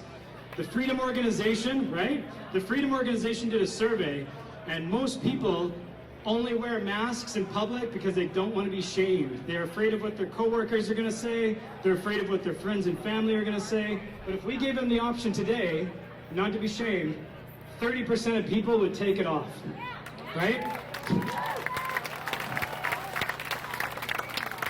So we need to help them, educate them with compassion and understanding on their position. We will reach that 30%. I promise you this. That gives us 50% of the population to stand with us against this tyrannical government. I don't know about you, but I like those numbers. I'm a numbers guy and I like those numbers. So I'm collaborating right now with anyone who wants to focus on taking action, and we have lots of ideas on how we're going to launch this action campaign. We talked about rapid trucks. We're in contact with some truckers and have tons of ideas on how we're going to take their own stats, their own statistics, and use them against them. Year-over-year deaths only increased from all the shutdowns, right? People dying with COVID opposed to by COVID. So we need to align more than ever, right? I'm so excited to be working with these 4 beautiful souls of the Freedom Organization. I know 2 are not here today. As well as, again, anyone else that's going to help us turn the tide and attract the people that we really need. So in Canada Day, my prediction is that we're going to see the most people ever that have never attended a rally attend our July 1st Canada Day celebration. I'm going to put it out to the universe today. Alicia and I have had this conversation. I want 100,000 people on Canada Day. And it's possible. If we can get out a couple 100,000 people to watch some fireworks, then we can get 100,000 people to celebrate freedom in this country.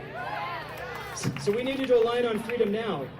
Choice of rights for our children to protect everything we've built over the last year and everything we've all sacrificed. Nothing else matters, folks. I caught myself, and I'm almost done, I caught myself saying a month ago that rallies don't achieve anything. I was wrong. I said we're spinning our tires, we haven't stopped their agenda. This is partly true. They have advanced their agenda at a rapid speed. But you know what else is true? The fact that we have now thousands of lions in BC and across the country connecting to multiple platforms with an abundance of skill sets who are ready and willing to step up and stand for what we believe in. I believe in freedom. I believe in choice, movement, speech, religion. I won't be repetitive from what we said about our fellow protesters, but you know what I read on their signs? The same thing we're celebrating. End to tyranny, freedom of rights. We're all fighting for the same thing, folks. I assure you that the coronavirus pandemic will go down in history as the biggest conspiracy against humanity on planet Earth. This means bigger than physical wars, famine, pollution, and every tragedy in modern history will not even come close to the damage COVID-19 has caused. And of course, again, the few deaths actually related to dying from COVID opposed to with COVID. So we already talked about the word magic. And how intentional it is. Doesn't sound like a government that's trying to keep us safe, is it? So if you have children, I know Odessa mentioned, please join us and Free the Kids BC on the Book of Faces, and then more importantly, join liberty.com. We got to be less dependent on the Book of Faces, folks. I just read today, my friend sent me a message that said, I don't want to swear today, but Zuckerberg, that's a bit of a swear word, isn't it? He's now the 5th richest man in the world. Let's take that away from him. If we all stop using the Book of Faces, he doesn't make any money. So I'm going to commit to that as well, because I'm guilty of it also. Lastly, again, like my shirt says, let them be kids. Let them breathe, play, socialize, laugh, smile. Thank you, Joelle on Vancouver Island. Let them be kids on Vancouver Island for this shirt. And let's all, including myself, get less dependent on the Book of Faces. Lastly, sorry guys. So anyway, that's all I really have to say today. I just want to thank everybody for listening. I've challenged Bonnie Bolshevik to a debate several times. She has not accepted. But anytime, Bonnie, no edits, no phony reporters asking safe Bush League questions. We want answers. Enough is enough. Ready, folks? Enough is enough. Enough is enough. Enough is enough. That's right. Damn right it's enough. So I'm done. I'm not going to rant on any longer. There's lots of stuff you can do. So there's some events coming up. We already mentioned The Brave. So if you have an opportunity to purchase, we have 30 copies of The Brave. to which I was fortunate enough to be a part of, and many, many Lions here who also have. They're $25. The gentleman right there's got them. All the proceeds go to funding what we're trying to achieve. May 22nd, Lanny, good friend who's spearheading the book, is holding a rally in Squamish, which we will be at. May 29th, support our kids in Douglas Park. I'm planning on having a hockey game in front of Mike Farnsworth's house. If anybody wants to participate in that. Just so happened I stumbled across where he lived. And I'm just making sure he absolutely lives there, because I don't want to have a hockey game in front of somebody's house. It's like, oh, it's Mike Farnsworth. Oh, sorry, my bad. Want to play some hockey? And then, of course, Canada Day, which we spoke about. So, lastly, if you can afford it, if you want a scooter, buy a ticket, help support us. And then lastly, when I was on Wikipedia doing some research, I'll just lead off with a kind of humorous tone. So this is why you should never believe anything you read on the internet, okay? Put everything to a grain of salt. I've recently inherited a set of encyclopedias. It's all you can really trust, right? So anyway, this is what it said about Mike Farnsworth on Wikipedia. Mike spends his free time being a clown, going to kids' parties and all around just having no clue how the world works. In 2016, Farnsworth decided to get his nose enlarged to make it look like he always has a big clown nose. Oh man, thank you so much, the internet. So anyway, that's it for me. I'm Brian Paul on the Book of Faces. If you want to do something, you want to have an event, you want to collaborate, let me know. Let's do this, all right, guys? I love you. Thank you.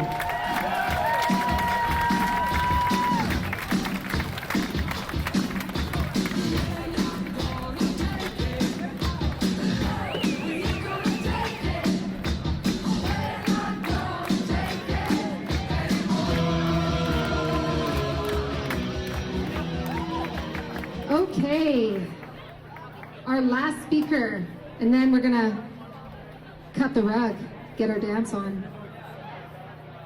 So again, I'm fortunate to be able to introduce this speaker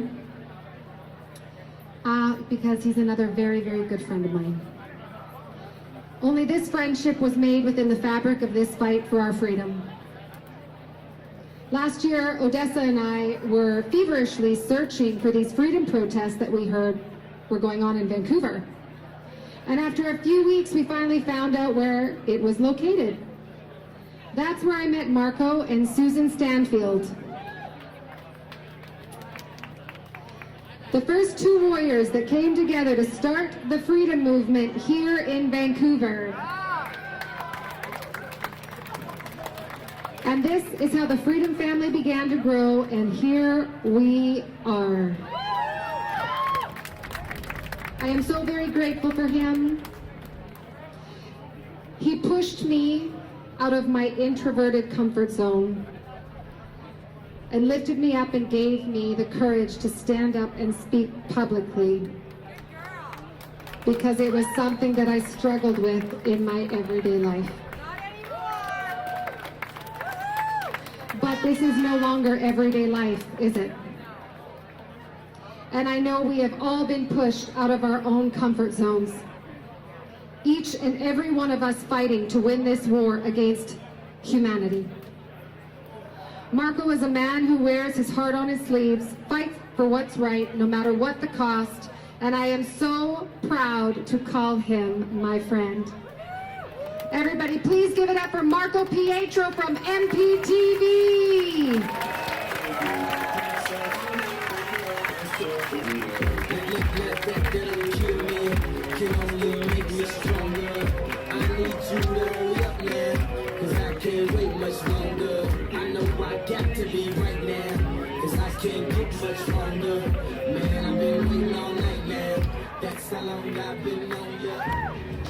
What's up, guys? How you guys doing, Vancouver? Man, I absolutely am just floored at how beautiful a sight I'm looking at. Like Alicia said, and I want to give a huge shout out. I'm not sure where she's hiding. I know she's here. Susan Stanfield, where are you? Sue! Oh, you're right there. Somebody's pointing back there at your tent. No, okay, so Susan Stanfield right here. If you guys don't know who she is, I wouldn't have even known what a protest was if it wasn't for this woman. So I want you guys to make a lot of noise, but you guys can do better than that for her. That's better. Because quite frankly, none of us would be here maybe. No, maybe we would have found our way. But we wouldn't have found our way in the way that we did because people think about these rallies. I hear people say stuff. I've been guilty of it too. Like, these rallies don't do. These rallies have brought together people from all over that have done amazing things, whether in these rallies or outside these rallies. People that are taking action, Odessa, Alicia, Danielle. We got Tanya the herbalist who's not here. And we got Amanda Forbes back east who, they're coming out here, aren't they? They are. And they've created a wonderful platform to share information. But the biggest thing is they've brought together families. I've never seen so many people gathered in one place, loving each other in Vancouver, genuinely all connected. So thank you guys.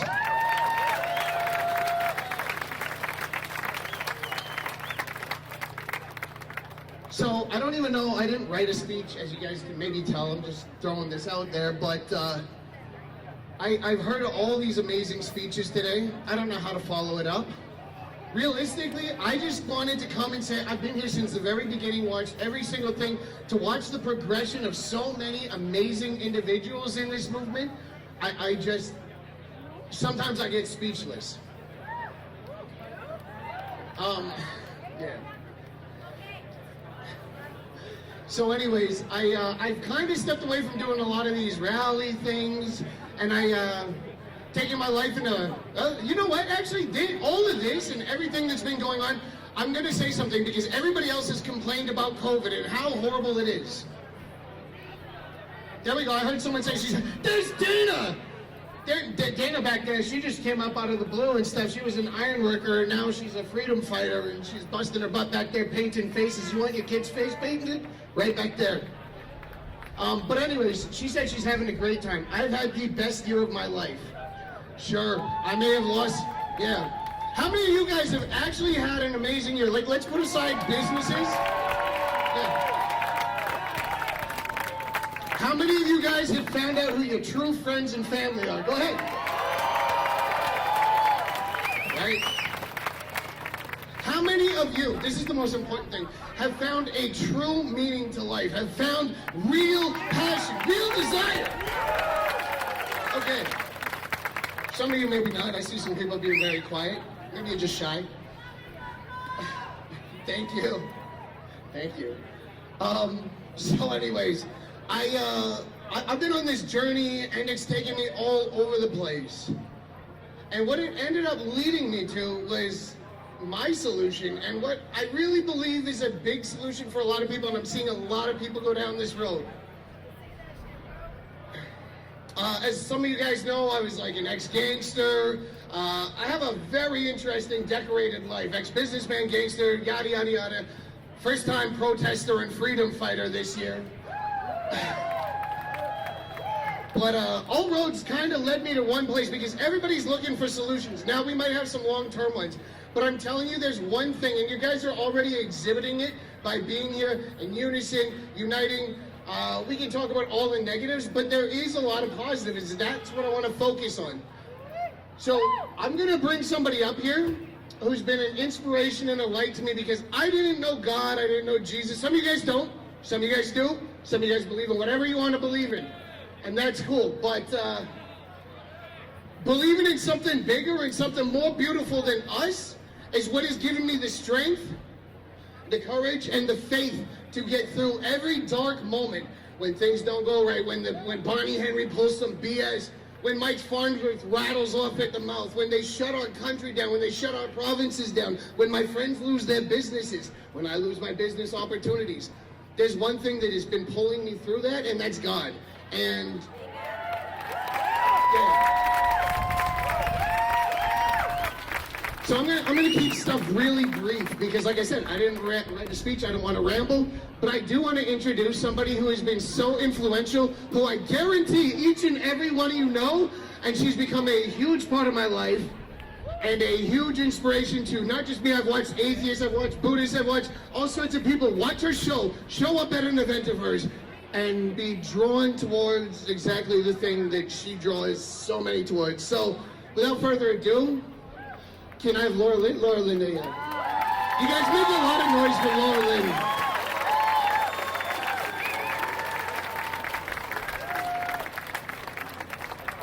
All right, Vancouver. Thank you very much, Marco, for giving me your last few minutes and allowing me to say a couple things. So a guy just gave me a book, and y'all know that I think there's only a couple things that'll save Canada. Jesus and Tim Hortons. So did you know that back in 1665, in the Great Plague of London, the idea became widespread that smoking tobacco would protect an individual from the disease. Even school children were ordered to smoke, and in one often repeated story, that even the apocryphal boys at Eton College, they were whipped for not smoking. All this would have further increased demand for Virginian tobacco. Tobacco began a highly addictive product. Any temporary spike in consumption could be expected to have long-lasting effects. And now Bonnie Henry thinks that it'd be a good idea to vaccinate children. I want you to know that there are some people that are heroes in this nation. And I'm not going to be up here for very long, but I want to say that Marco is one of them, because he is willing to speak the truth and what has happened to him. And there's another guy that I just met out in the gang right out here for the first time, and he gave me Dr. Charles Hoff's letter. Have you seen the letter that Dr. Charles Hoff had the courage to write to Dr. Bonnie Henry? And he said that you are vaccinating First Nations children, and we are having adverse effects in Lytton, BC. Do you know what has happened to him because of speaking out? He's lost his position to be the emergency doctor in Lytton, BC, meaning that many people cannot get emergency care from 5 till 9 a.m. because telling the truth has become a criminal activity in Canada. And when my good friend, Pastor Art Pulowski, ends up getting taken down in the street and his brother hogtied, for what? He has been feeding the homeless for decades. He's been preaching the gospel of Jesus Christ. Do you know why the Palestinians got to march today? Because they live in Canada.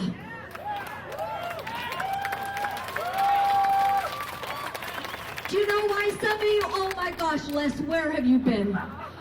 My favorite Polish guy, I haven't seen him in weeks. There you are. Have you all heard Les's story? He tried to get COVID. He tried. He said, and he did it. And he got sick, and now he has natural immunity. You give me a hug before you go. I'll take that any day. So do you know what a hero out here did?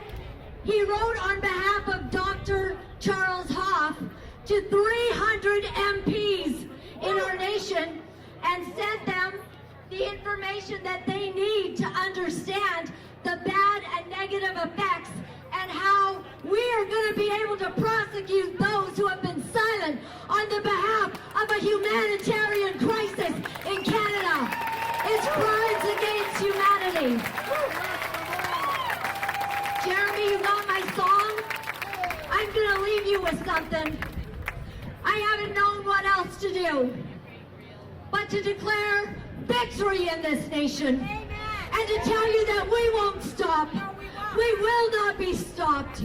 We will not do anything that does not bring ultimate victory to this nation. And for every one of you willing to write a letter for Tanya Gaw raising all that money, God bless that woman.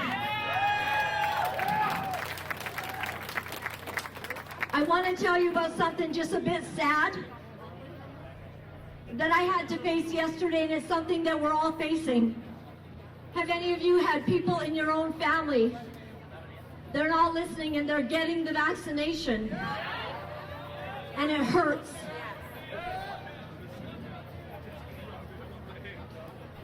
I couldn't breathe too well with that.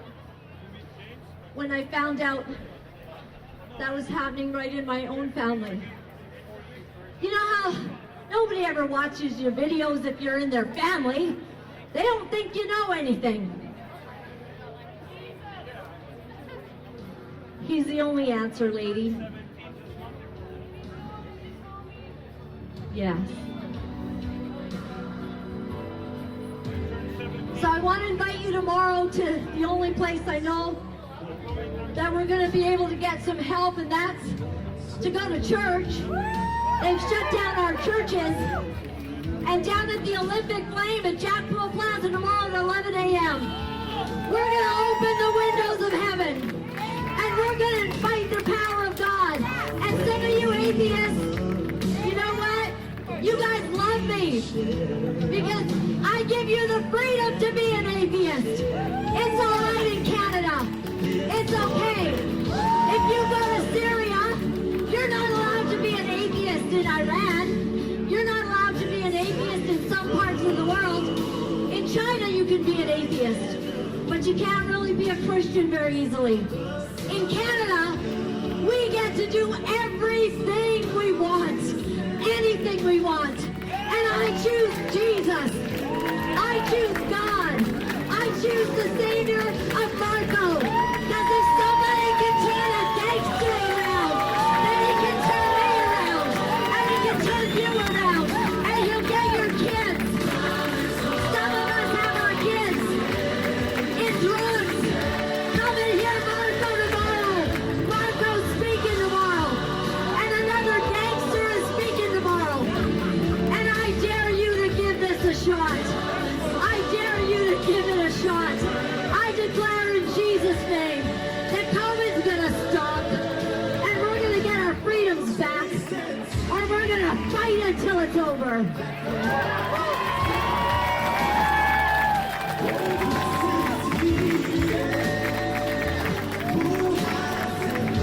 This song says that the Lord is good. My mom died last year. She didn't die of COVID, but she lived an incredible life. And one of the things she did her whole life was she had a stability. She had an anchor in her heart and in her soul. And one of the things that she did was she would go down to Maine and Hastings, and she would tell, with her friends, she would tell the people down there that were struggling, and she'd tell them about Jesus. And they ended up being in our church for decades. And that's the beauty of Canada. You get to do whatever you want. And I declare to you today that it doesn't matter to me what you actually believe. I hope you believe in Jesus for your eternity. But I'll tell you, we march together. We stand together. We fight together. And that's how we have to be. And for all of us that are in this movement, stay unified, be together, stand strong, write letters. And I declare to you that I'm not going to be giving up anytime soon.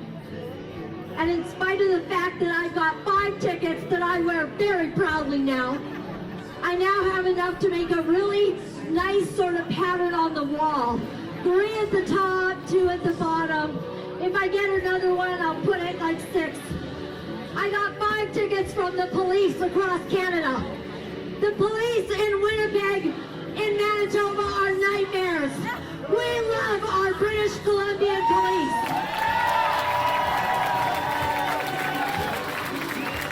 I got a ticket for standing outside without a mask on, being close to people. They have less COVID than us.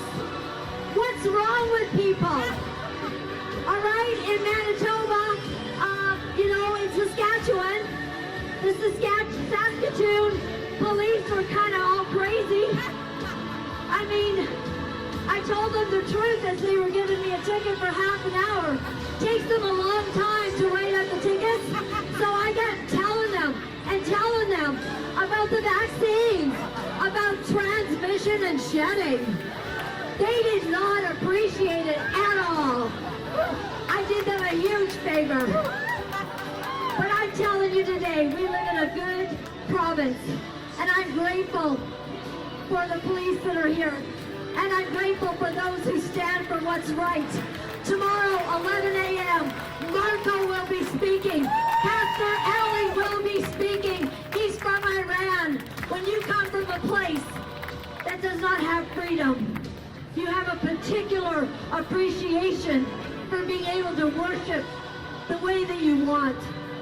I welcome you tomorrow, 11 a.m. Be there. We also have another gangster named Frankie, and he's going to share his story. God bless you. I love you. Stand strong.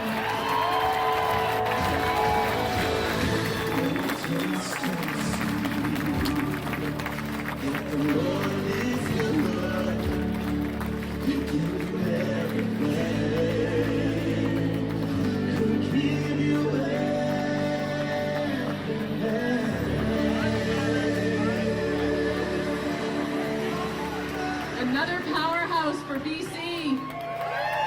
Laura Lynn, Tyler Thompson, you guys. Give it up. And Alicia and I will be there tomorrow. Absolutely, every time. Jack Pool Plaza at 11 o'clock. And it is amazing, and honestly, I said on our show yesterday, I'm not somebody who's typically gone to church, and like Laura Lynn said, I dare you, try it, because you go and you are moved. Moved beyond words. It's not like anything you would have ever expected. Okay, let's say thank you to all the amazing people that have come out today, shall we? There's a lot of people that make these things, these events happen, you guys. So there's a few people that we really want to thank, and we really want you guys to show some big appreciation, because it takes a lot to make these things happen. And I'm going to start with my awesome husband and daughter.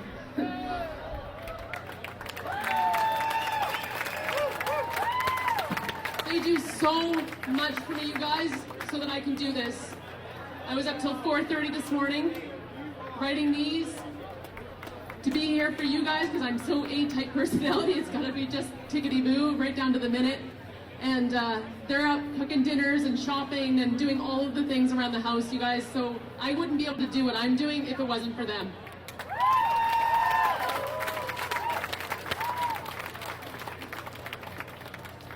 Shabdar, who makes our flyers and does other marketing for us, this guy is so patient and accommodating. No matter how many changes I throw his way, he just steps up and he's a constant rock for us. He barely shows his faces to these things, but he's always helping us to get the word out.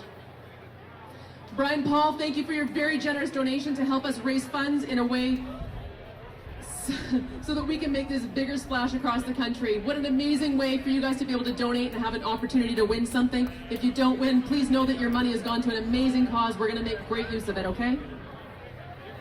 Dana, always for coming out and for feeding the community and manning the kids' corner. Dana, thank you so much. We love you and we appreciate you, everything that you do. Thank you. And Dana for doing all the face painting today, and anybody who might have helped you. Dana, thank you for picking all of that up and making this event more fun for the kids.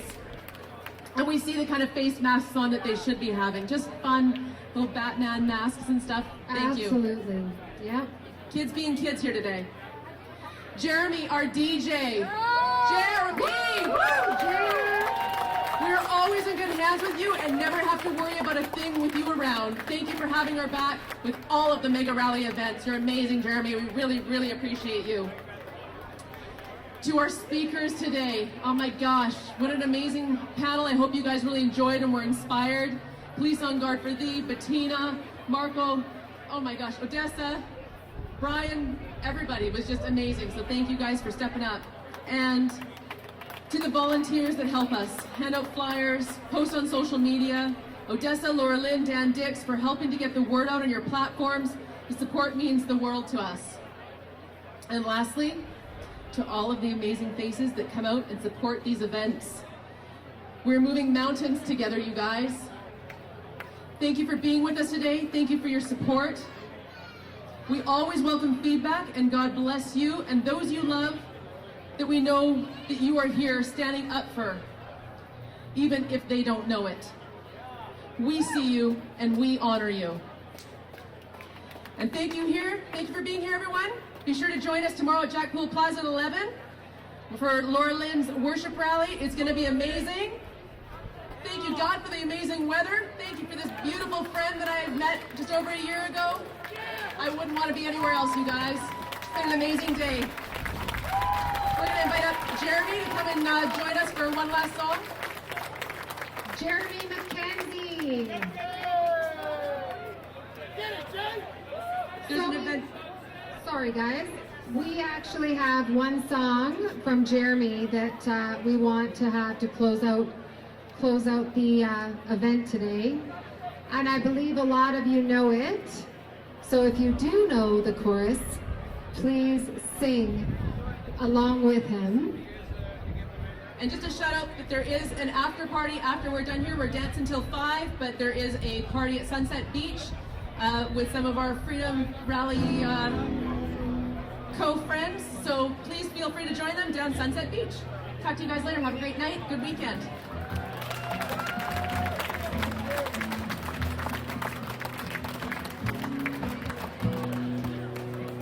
This is a beautiful song written by Blessed Union of Souls, I think. And a friend of mine, Bill, out in Niagara, Ontario, recommended that I start playing it, and it's been fun.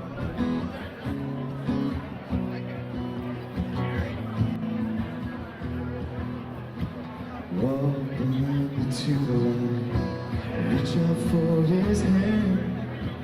Don't ask any questions, but try to understand. Open up your mind and open up your heart. You will see that you and me are very far apart.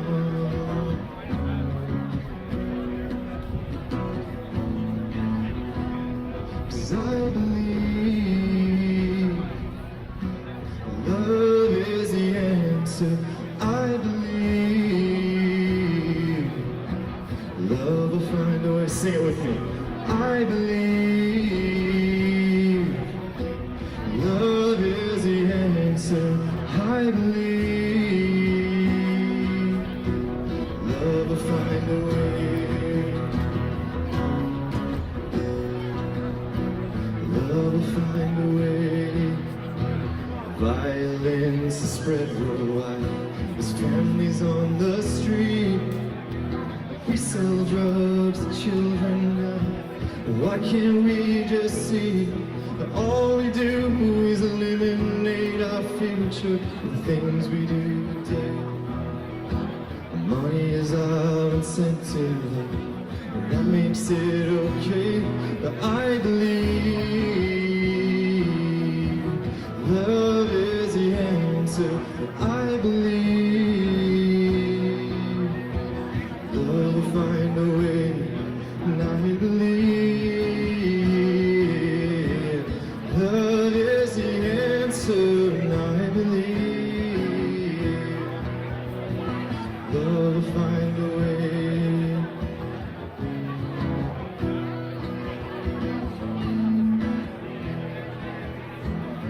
I've been seeing Lisa all over the year.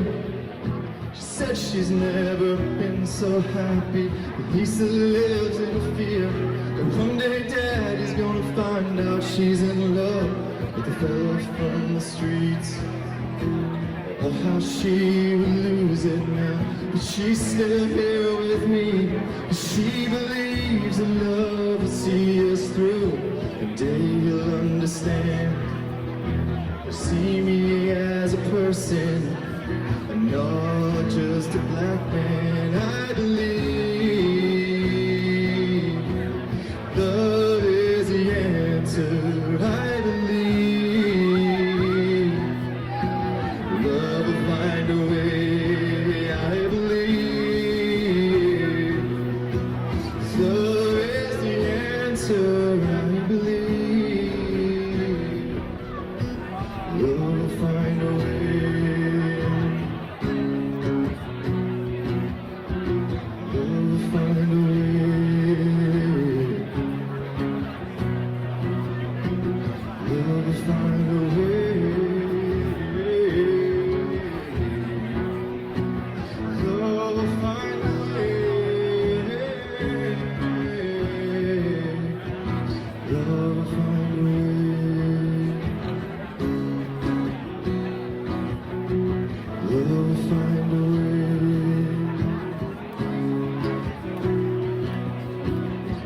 Love will find a way.